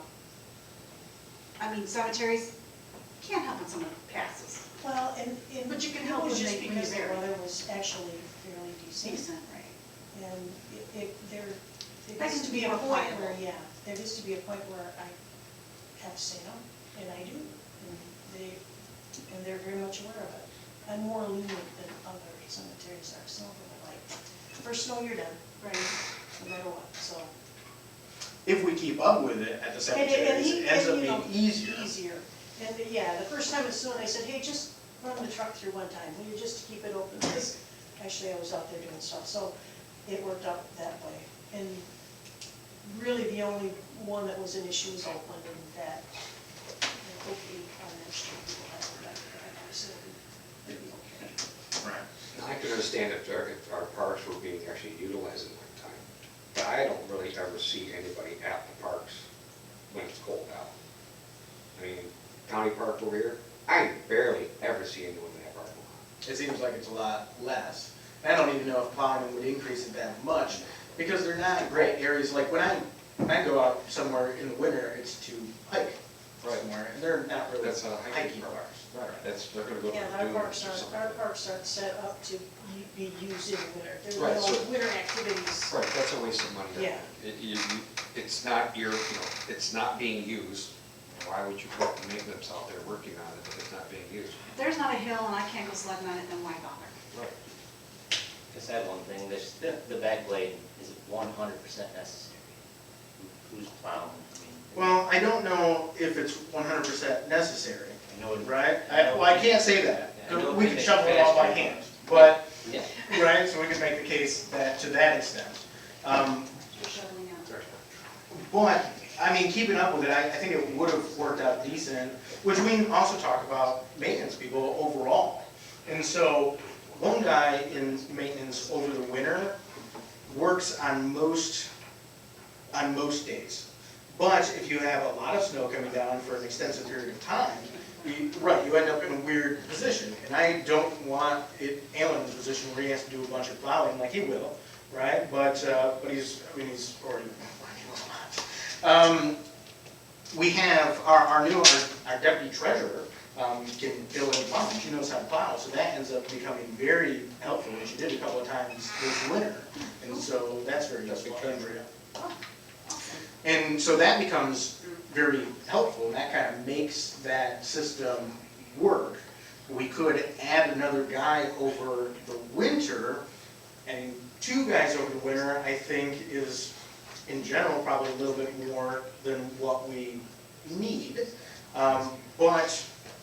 But the one guy is maybe a little bit less than what we need. Getting someone to just work part-time over the winter is odd. Not too many people necessarily want that type of position. And so it seems like the back blade would at least speed up for the one guy plowing process. Yeah. Probably not related, but I'm just gonna ask it anyway. On this subject, how is it going with the crisscross doing the, Oh, we'll get to that. okay, So, because I called I didn't see it all on the the people list. that were getting plowed. Okay. Maybe, yeah, it's. He did, it's on. it's quite a ways down. All right, I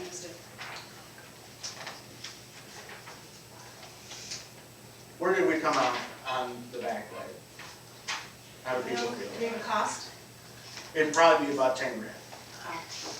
For a decent one, you can buy some of the set fixed ones, but then they don't have the wings outside where they're catching the snow coming off the front blade. So you have to replow the same thing. Yeah, and so it really doesn't, wouldn't be speeding you up that much, you can get those for a little bit less. At that point, I don't see how it'd be helping us that much, because I looked into it this winter, and those are the only ones that were available, but Well, if we're using ARPA funds, that's no big deal. 10,000 is a drop in the bucket. I doubt it. Actually, Facetious. I actually had $20,000 in the capital outlay for the building and grounds. So that is something that could be, That's so, Earmarked it's, for it. yeah.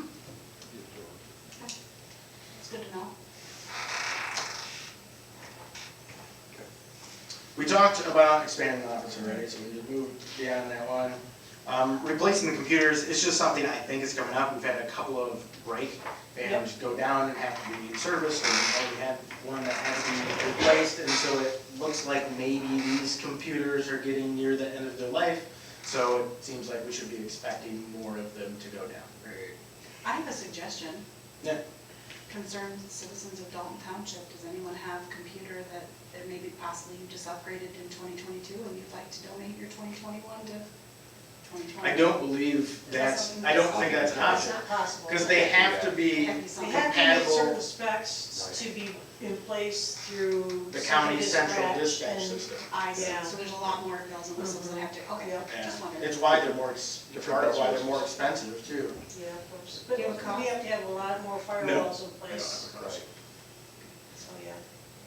It's just that, yeah, that's a thought. I mean, it's something we could, budget for, we need to look at, and we can get the numbers from central. That's something else that we should be like earmarking for Yep. stuff. They seem to be starting to Money. break. It Just is, take- and yeah, Just it take was- money aside and just keep it there, The so one when the that computer breaks, you just. totally died on us was one that was actually bought at the same time as the rest of them, and that's a little scary. So Potentially, that's why we could be- Potentially, yeah, they could all just start going, They can't be affected. And how old are they? I have no idea. let me see, 2, 3, maybe 4 years old.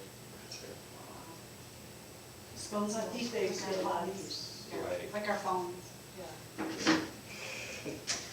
Yeah. We have the maintenance building heaters. So when we took office, we had one heater working out in the maintenance building, the building you see directly out back.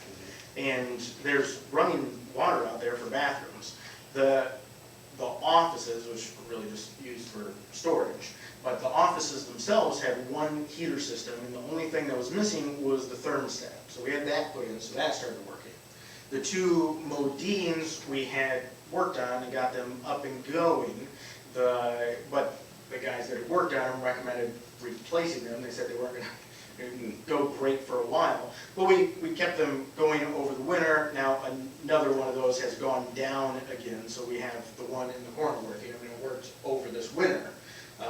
But trying to get those Modines, and I think the heater for the office is gonna be fine, but trying to get those two Modines through another winter, I think you're putting yourself on sketchy, hopeful ground. I remember we had talked about the budget for that, but what was the costs we're talking About 10 grand. A about? piece. Just like we did I the think for firehouse. both, they're Yeah, about same right with the about, firehouse. right, yeah. Would it be the same company that did the firehouse? I mean, we could, yeah, we had 3 different quotes for that. Who was the last company, who did the firehouse one? Were you happy with them? Very happy. Yeah, that was north side, North side. they ended up doing it, right? Yeah. And they were good, they were responsive, they came in, they did a good job on it, and they had a good price on it. Let's contact them again. Yeah, I think that's reasonable, just to be prepared for next winter. We could shut the water off out there, something like that, but It's good to work for the company that we know. Or works. recycle these? it's just a weird, it's one of those things that Have a whole- they've been in rough shape for a I while. mean, the good thing is we're coming to the end of the season, so hopefully it will last for the rest of the Yeah, we should be good for now. We've got one of those 2 heaters running, and the office heaters are still year. functioning. Maybe use for money or for even some of these property sales later on Right. to offset the costs.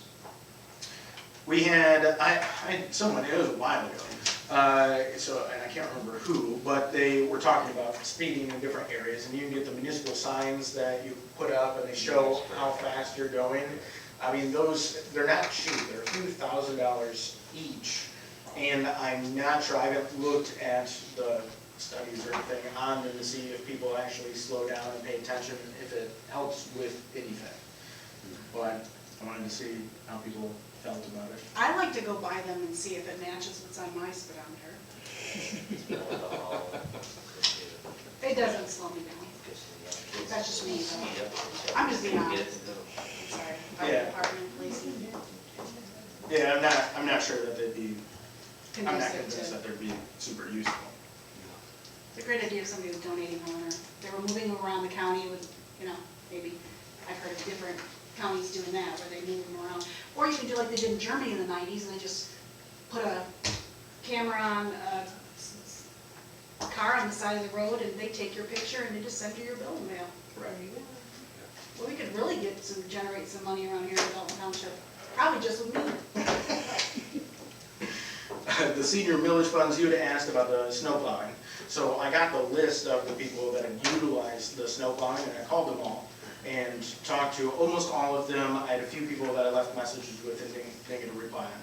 Overall, the snow plowing feedback was pretty positive. There were a couple of complaints on quality of plowing, and a couple of miscommunications.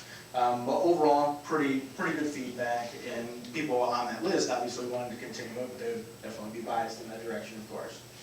I talked to them, and I talked to Chris Ross about it, and he was good with it. This was his first year himself doing extensive plowing, and obviously there's different guys, but he was specifically on this route. And so he thought it had gone well. They upgraded their trucks, this year those were working better. We had allocated about half of our total money towards that, so we have the other half.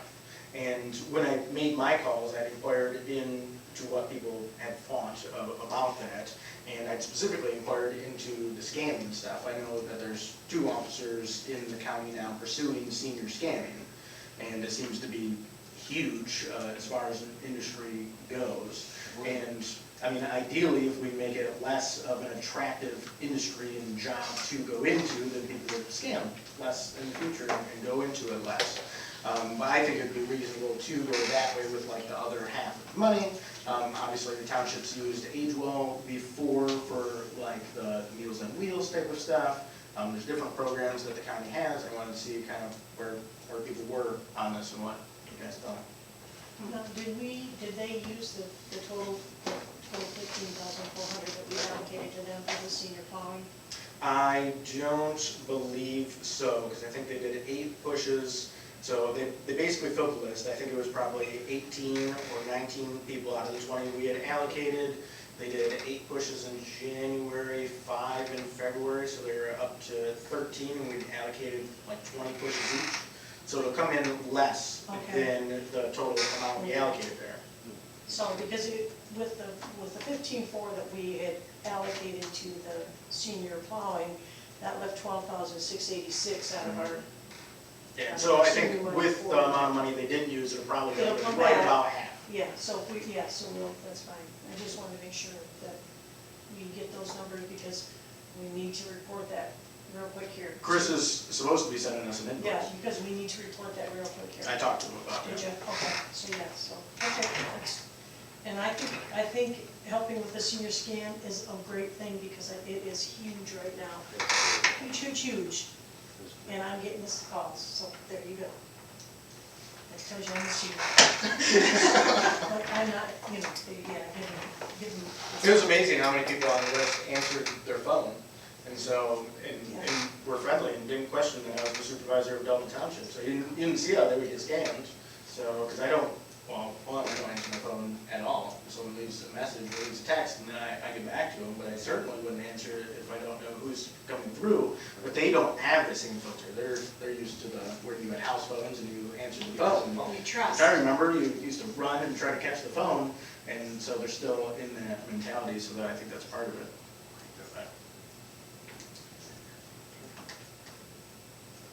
So the security system here is basically non-existent.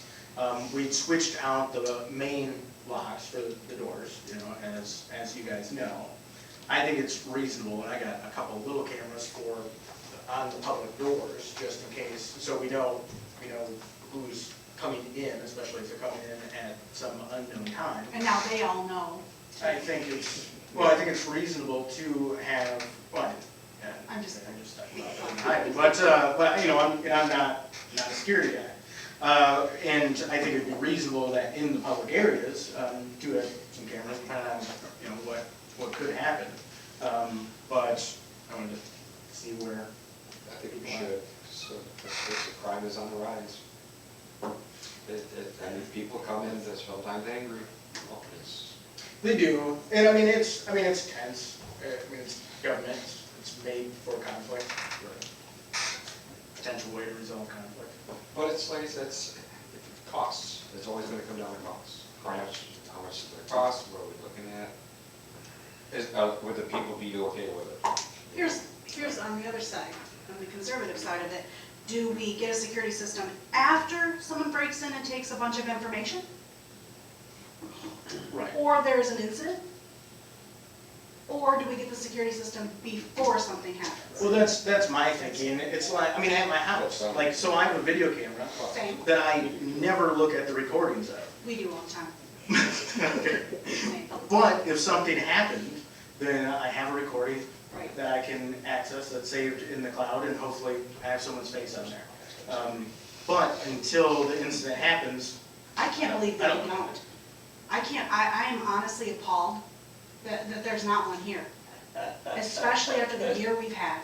I'm just Yeah. saying Most that, town halls have it. yeah. It's geez, normal. duh. That's what I All do. government. Okay, yeah. I mean, all We government need your buildings input. have them. I give it a public comment. Yeah. If you want to quote it. And we have a door security by that back door, but it doesn't go to anywhere. It's completely non-functional now, so it doesn't do anything.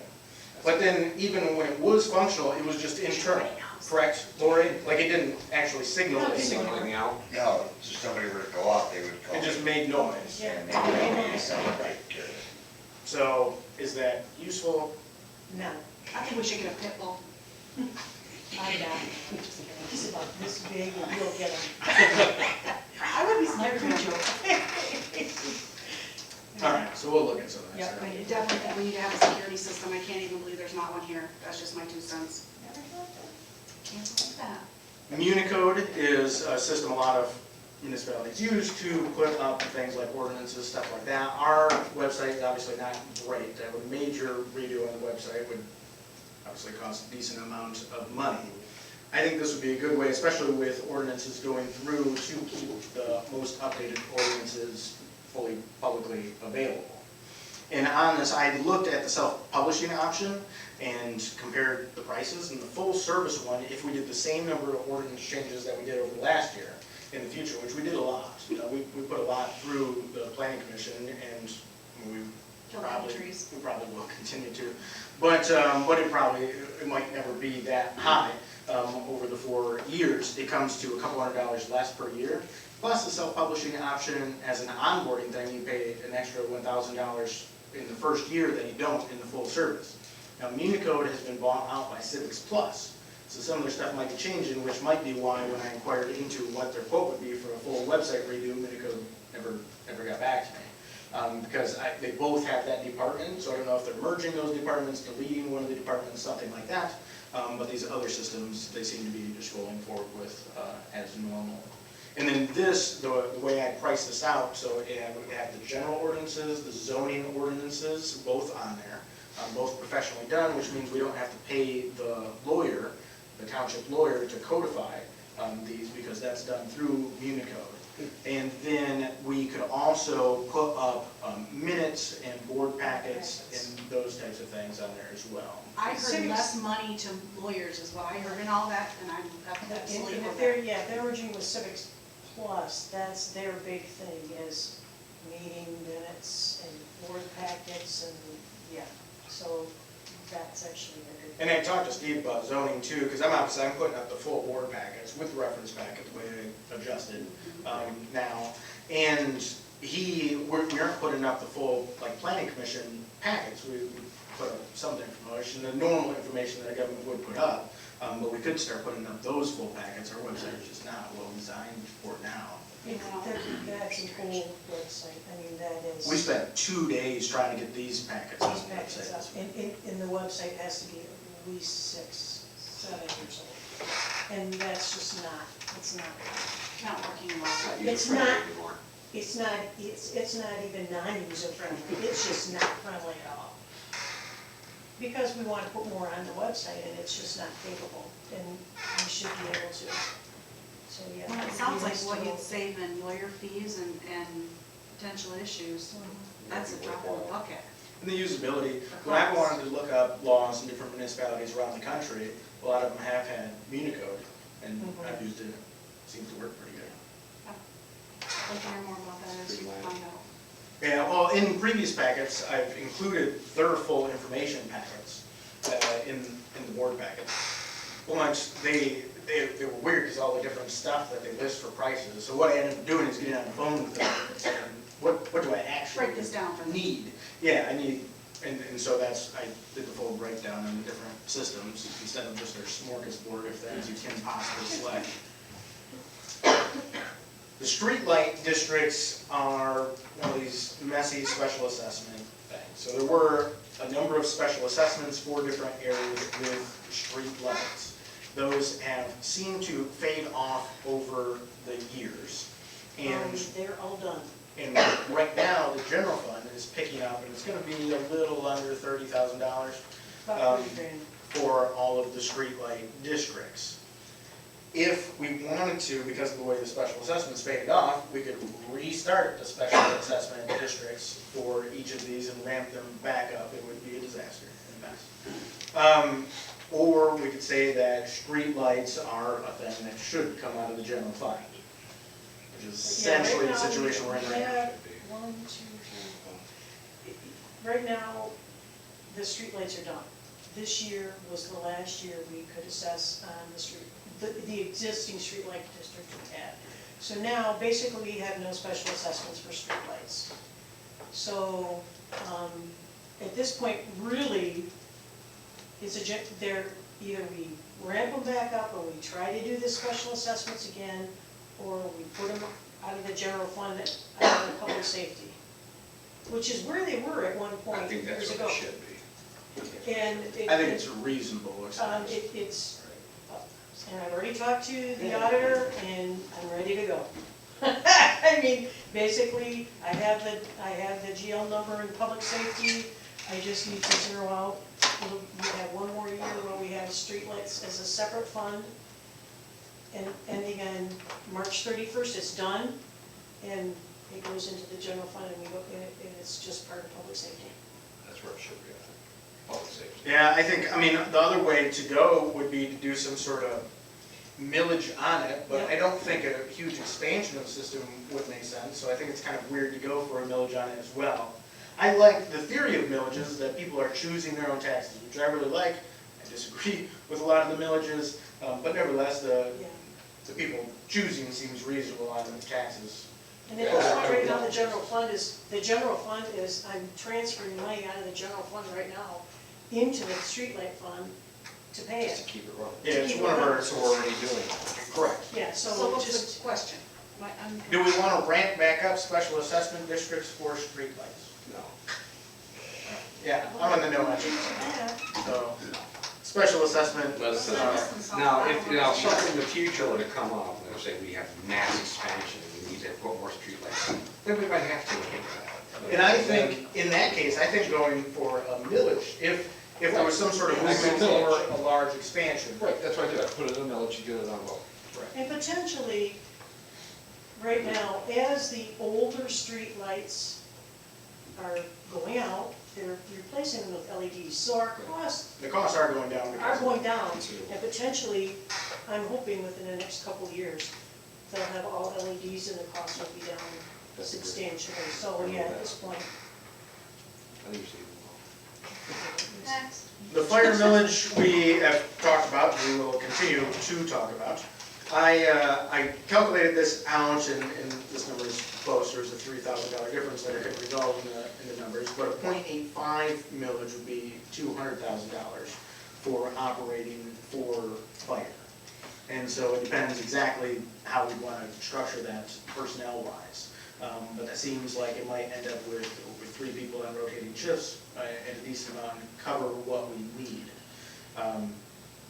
The way this would be structured, if we go, there's some odd stuff with millages, because you can go for a .5 increase on millages and call it a renewal when you're voting as one item, because there's the Headley amendment, so there's a state law that every year your amount of millage, your millage calculation goes down because it's expected that the values of properties is increasing. And so because it's going down like that over the years of the millage, you can do a .5 increase and call it a renewal, but it's really increased to a decent extent there. And so if we want to do something over the .5, there has to be 2 separate line items. So the operating millage would be one, where it's saying, do you want to just renew what the fire is getting operating as it is now? Then there'd be another one saying, do you want to increase it because of this? And so that's what it would look like, and that's what we talked about going for next year.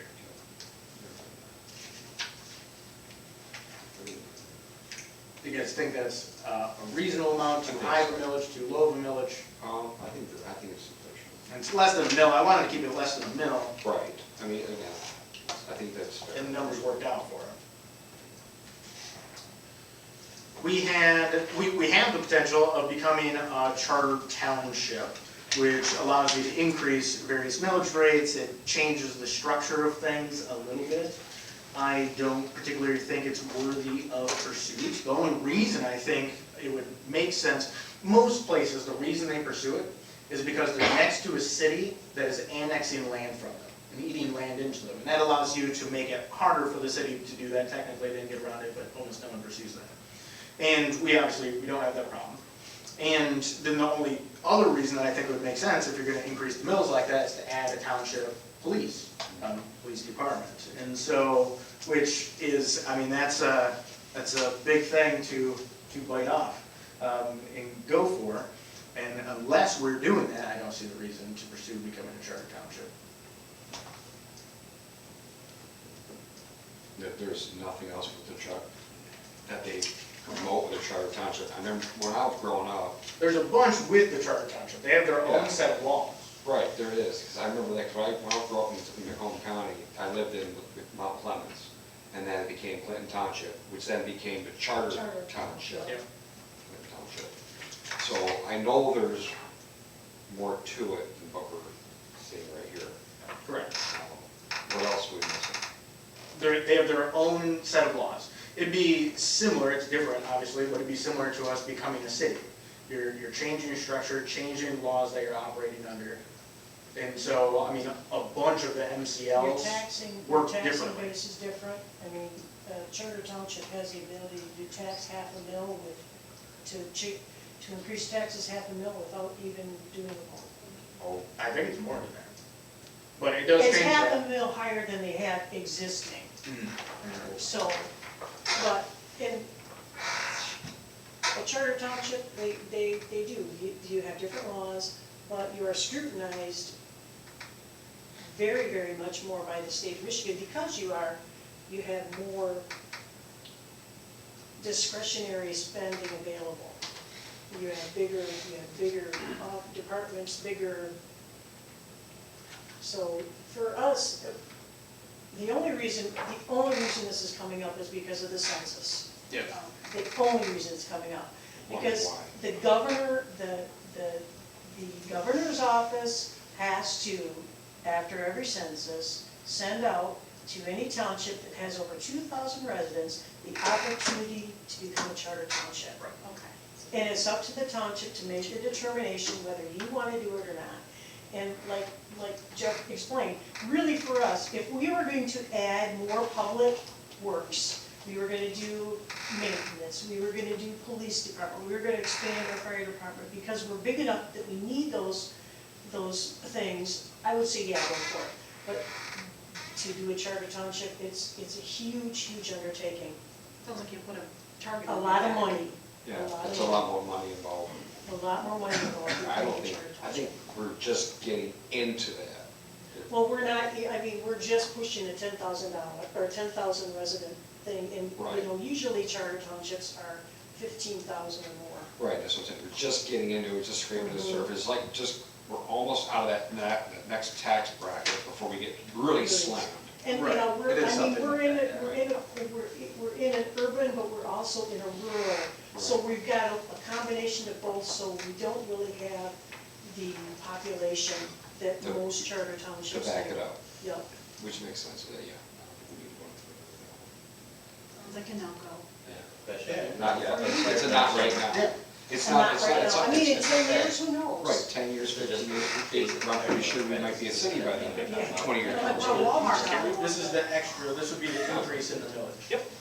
And so, so their operating millage is coming out, because they have a separate equipment millage. And this, I'm saying, if this was an increase to the operating millage, it would be an additional $200,000. Yeah. We're doing, we're trying to split this up kind of thing. I remember we were talking about, like, do an increase, because otherwise it's like, we get it or we don't. Right, so we're not waiting until the last minute. And so if we bring this up next year and it gets voted down, right, because people can split it. They could say the renewal, yes, the increase, no. But I think more likely is they're either gonna go yes, yes, or no, no. And so if they voted it down, and you vote down your operating millage completely for the fire, your fire has no operating money.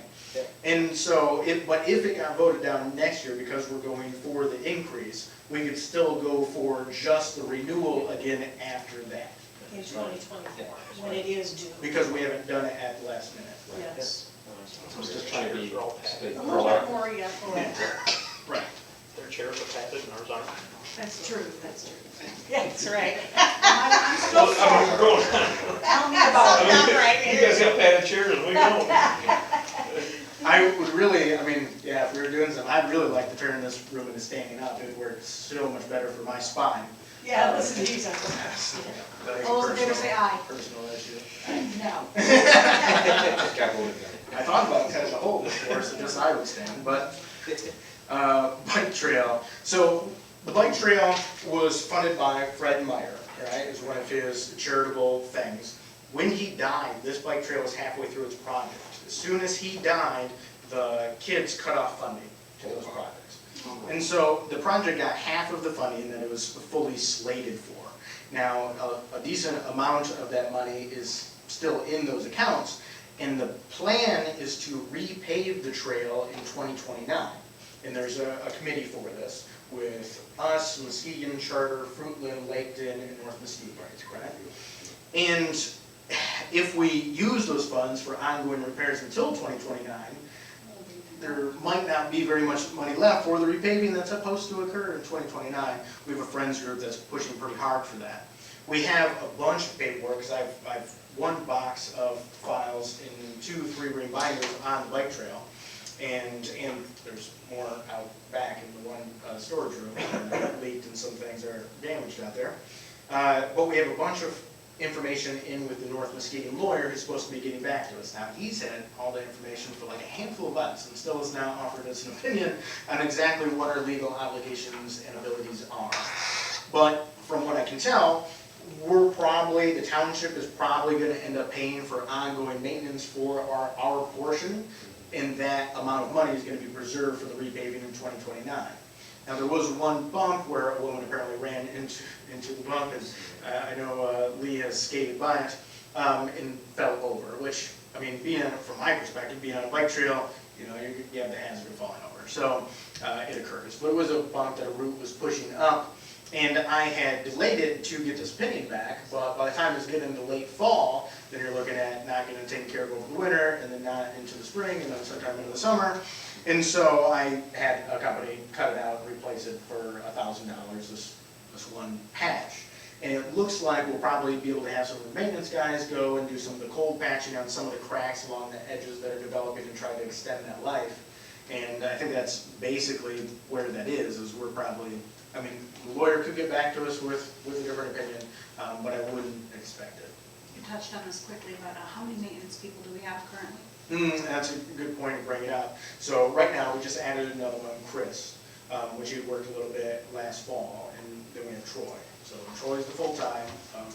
Chris, we have slotted for seasonal. And this goes, I think Lori has on there up to 4 guys. I think it'd be reasonable to have up to 6 seasonal guys going over the summer. Depends on what we want to keep up with. That's part of the reason the stuff has been allowed to kind of filter down. In the middle of the summer, when the grass is growing the fastest, 4 guys basically keep up with the grass. And so if we have the channels added on, if we have to shovel out the ends of those to keep those clear of sand, if we're doing more stuff on the bike trail, if we're trying to fix up some things in the parks, if we're trying to fix up some things in these buildings, depending on how much we contract out, I think it's reasonable to have a couple more guys. I'm also flexible, like we had Chase last year, and he also worked at a car wash, and he's also in school. And so he came in partway through the summer, also it was COVID, so it was weird. But if he comes in partway through the school year, and there's a couple of days where he's working his other job, then he's still only working a few days a week, so it doesn't end up being full-time. Do you have any help on it out? But yeah, we have a bunch of applications for seasonal positions on Indeed now. But at this point, what I've got in the budget is for 3 part-time maintenance plus the transfer station, plus the full-time.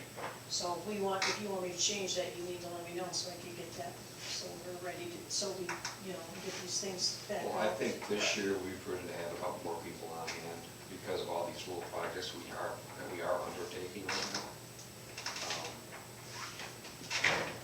It's seasonal. It's not, I think it'd be better off to have seasonal help instead of contracting everything out all the time. Well, some of the stuff we want done in-house. Right. It's the same thing we ran into with plowing or some of the stuff with the cemeteries, is if you contract some of that stuff out, we don't have control over some of the detail of the work. And Correct. it has to be done well, on time on certain things. Right. And pulling that in-house works. We also have, I'll spread it out a little bit, because it's right during that peak season that we really need to ramp up to the peak amount of guys, and then into the fall when we get leaves. But some of them, especially if they're in school, because we've had some inquiries by college kids and high school kids, if we bring them in part of the way through the summer, then it ends up working out pretty well. They don't need to be on right now. We need to start ramping up, like stuff is coming, we're getting equipment going and maintained and brought up to speed, because we're going to be cutting stuff soon. All right, my numbers are changing. Air conditioner. So we had a couple of guys there. The air conditioning thing, it's, on this list. But when I came in, there was an air conditioning unit on the roof where the wire had been cut, but it had been left on. And so we turned off the power to it, and maintenance didn't get to repairing it last year. And so it should be a simple thing for a decently small amount of money to get that one, get the wires spliced back together. So you're gonna let us know? Yeah. I'll probably just fix it. Okay. Unless it ends up being an extensive bill. Right. But I'm expecting it to be pretty small, hopefully. Sports and shorts, historically funded program through the township. Last year, because of that, we decided to continue with it. This year it comes to $3,250 because they had to increase some of the amounts they were paying the counselors. And so I wanted to see if everyone's still on board with the township continuing to contribute to that, or? I talked to a resident today who's had 2 boys in it. They were 9 at the time, and they're 13 now, so 4 years ago.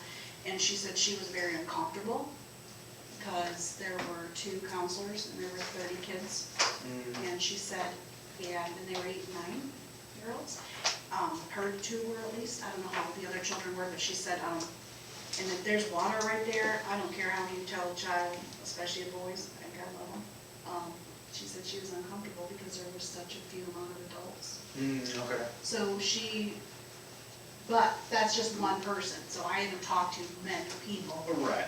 But I thought, that was worth at least mentioning. I don't Yeah, know so what it'll that probably costs, is that cost just to pay the 2 counselors, and the people that are, or is there food involved, or what does that include?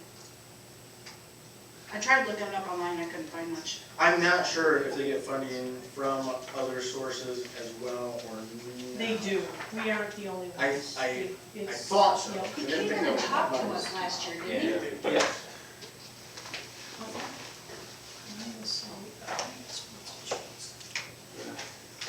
I'd like some more information, I guess is my point. All right, yeah, I have one letter from them. And so, but I don't know if it says he's adding people in here or not. They partner with the White Lake Library. So I don't know if they're getting money from them. It sounds like traditionally Free lunch. they have It's used a 2 free counselors. lunch that's served daily, and then, let's see. Isn't it like, how many weeks, is it just 1 week? 1 week, July 11th through, well, the program runs from July 11th through August 11th. Yeah, that's what I looked up, and I was like, that's a month, that's not a Right. week. Monday through Thursday. 8:45 to 12:15. But it's only 1 week, or is it 1 month? No, it's It's a month. It's a month. July to August. It is a July month. to August 11th. Monday through Thursday, Mhm. free lunch 4 days a is week. served daily, plus anybody that shows up that's in need, they provide lunch for too. And so, and they have, it sounds like they have, well, there's a second counselor reference. And so Well, it and- sounds like they have 2 counselors, a food drivers, and a program director. And then sometimes some other people participate.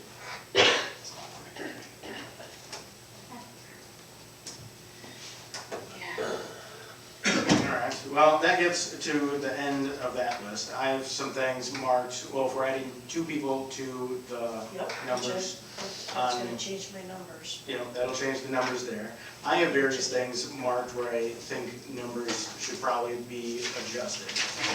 So if we just want to go through these, and some of them I know we won't need numbers adjusted, so I might click through pretty fast.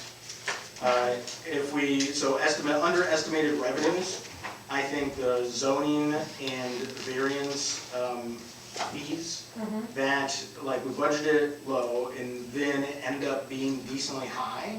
And so we've budgeted a reasonable amount over that. But I think we should tone that back a little bit, maybe $2,000 to like $8,000. $8,000? Just because we're not sure there's gonna be that many variance applications next year. 2 of the applications were over a controversial deck this year. Yeah, okay. And then the cell tower revenue, and I think that 17,000 was just set at maybe like a previous year's thing and not really updated, even though in the contract it increases every year. Right. And because they sent us not that great of a contract, we didn't end up updating that. So I think bringing it up to something like the 35 that it's up to this year makes it more accurate, at least. We'll see what happens. Yeah, I mean, if they cancel it, then it goes down to 0, but I don't think it will. So anyone else on estimated revenue adjustments?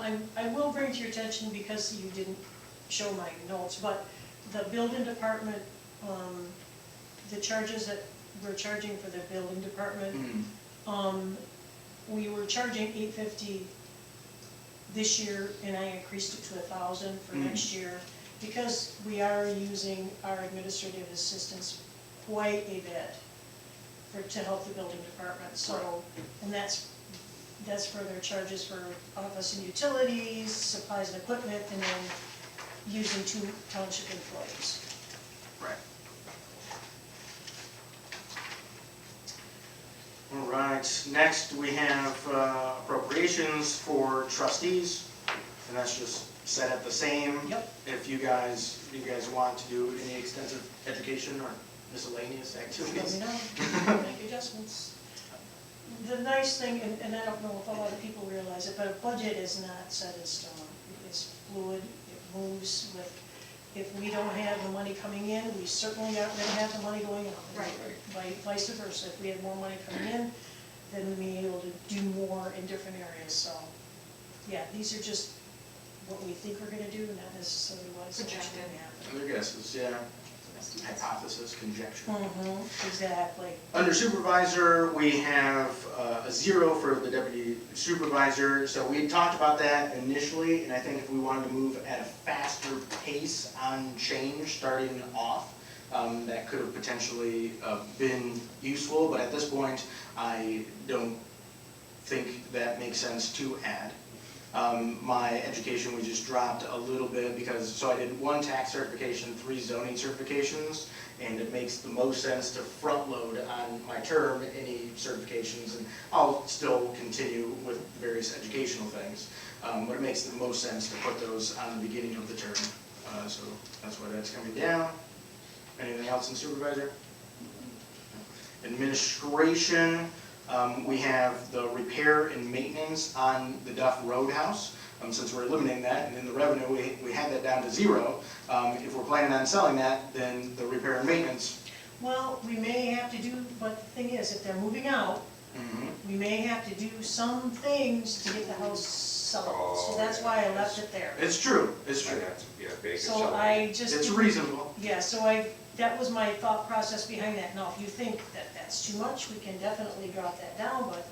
I mean, $3,000, the house isn't in good shape. When I was out there, it looks like maybe it was never kept in good shape, not a problem, so. I mean, we may have to do we need to get it so it is, as is, that somebody's even going to touch it. I've never been in it, I don't know. I do know we have not spent in the past a lot of money on it. Correct. So, that's why I left 3,000. The capital outlay, were you thinking anything specific for that, or is kind of like a buffer if we have to replace a bunch of computers? Well, that was, we talked about computers, that was kind of a buffer. I didn't know exactly, we're still kind of up in the air on things we want to do as far as capital items and, Right. And that can apply to the stuff in the building? Exactly. Yeah. Exactly. Administration, yeah, that could be anything administrative in the building, so, we can drop that down, that's definitely an option. Anyone else on administrative area? All right, so we leave it. Clerk, we have the various numbers listed.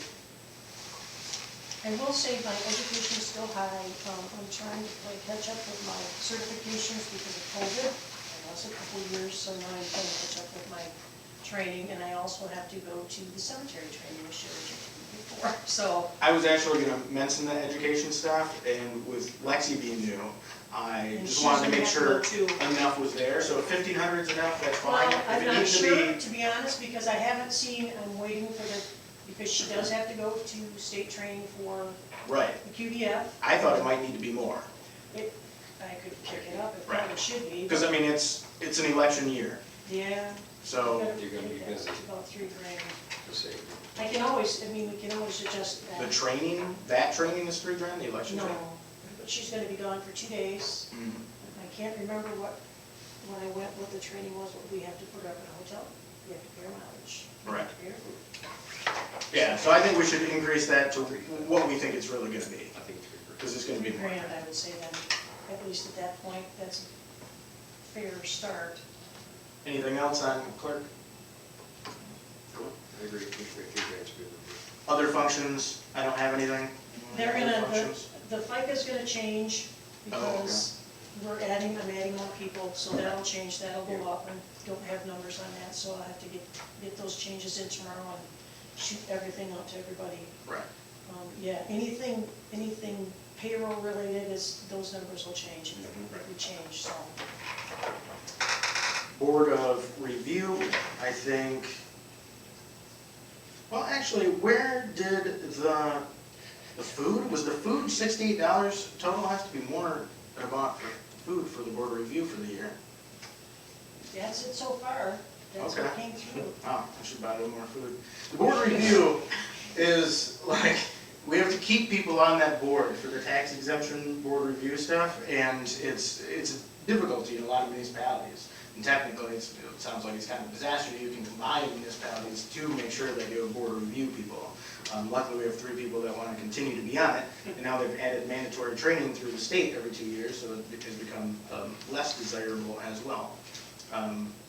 But, and then we have the March one, which I'm gonna have, because we have 2 long days, and 1 organization day, so I'm gonna be, spending at least the rest of that $100 on those. And just, yeah, I think we should increase that to like 150, and that way we shouldn't All right. need to make a quarterly budget adjustment at some later time. That's fine, because we will end up making a fourth quarter adjustment for that probably, Right. so. Can I ask you a question here? Yeah. We are at almost 8:30, at 2.5 hours, and we are only 3 pages into approximately 20. Are you kidding me? Are we gonna be here till midnight? Oh, it depends on how fast we go. Is that inaccurate? I'm not kidding. We're 3 pages into that. Wait, all my discussion items were through. These are just adjustments on line items that I made for numbers. I'm just wondering, because, We can do another working session in the week. I'm ready to go home. 2.5 hours in, and I don't wanna sit here for another 20 pages. Line item.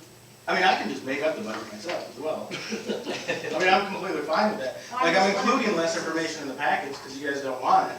And I mean, I'm fine with making all these decisions. I'm comfortable with that. So, I don't You know, can make maybe, the adjustments and send them out, and then if you have any questions, a lot of places do that. That would actually make sense. And I'm If there's still any going issues, you to- can bring them up, because there's nothing voted on here anyways. I'd also like to propose too, the fact that we have people that have showed up and sat here for 2.5 hours in our very hard chairs, waiting for public comment at the end of the meeting, and I don't think they wanna stay till midnight looking at line items either. I'm just saying, I'm not trying to be cranky or snarky, but I'm done. Oh, no, that makes it easy because for next year, we don't have to have a working session on the budget. We can have a working session, but 2.5 hours in, I think we need to cap it. We need to get another one or put it on another time. Oh, What are other meetings? yeah.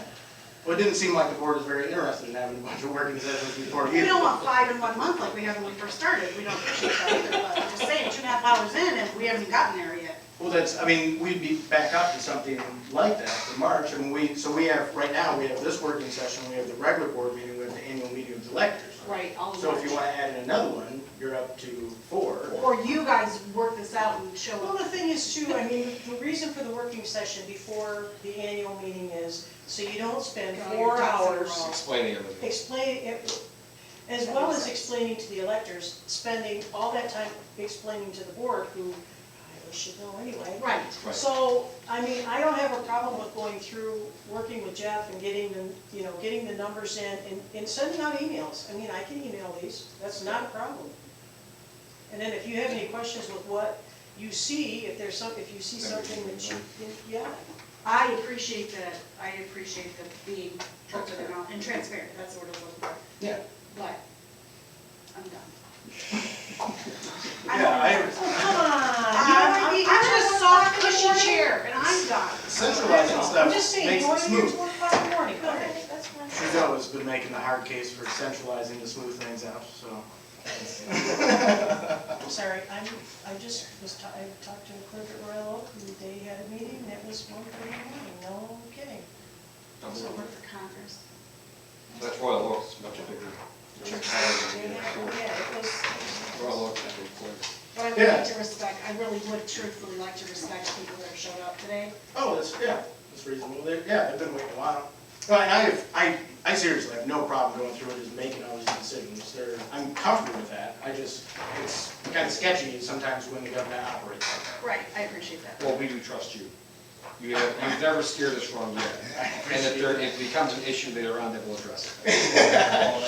Well, like That's Rick about said, your send it out, make the adjustments, send it out. the adjustments, because right now what you should be Say, doing let's is. just make them a dictator. Yeah, Sorry. make the adjustments, look at it, shoot. I don't know what the reality is for that. Yeah, so we can, if no one has any other specific thing to bring up, no? Yeah, we can come up to the second public comment session. Would anyone like to take a comment on anything to do with money and the township? Mr. Security, Welcome. Price is right. All right, since you're egging me on. Actually,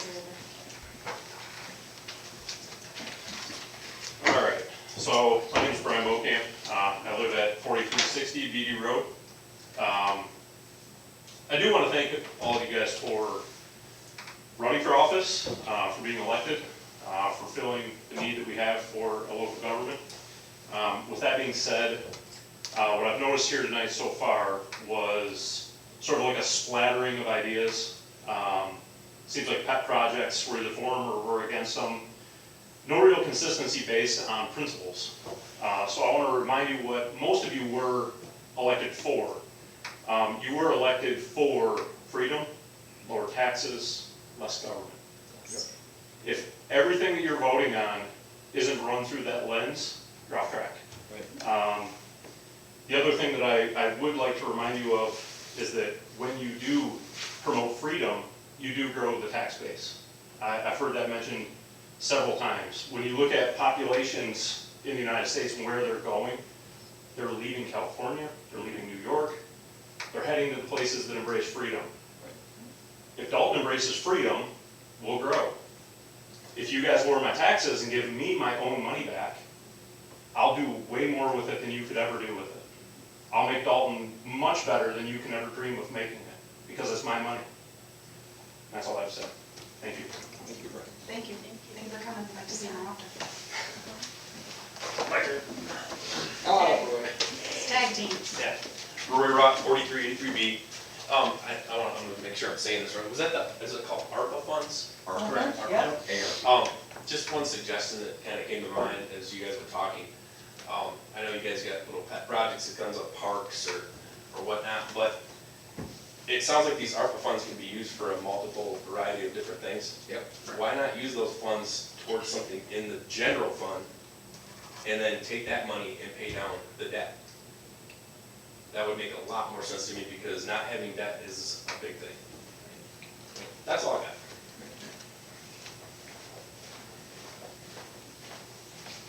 Cool. Anything else? You can cover the other 17 pages now. We're done.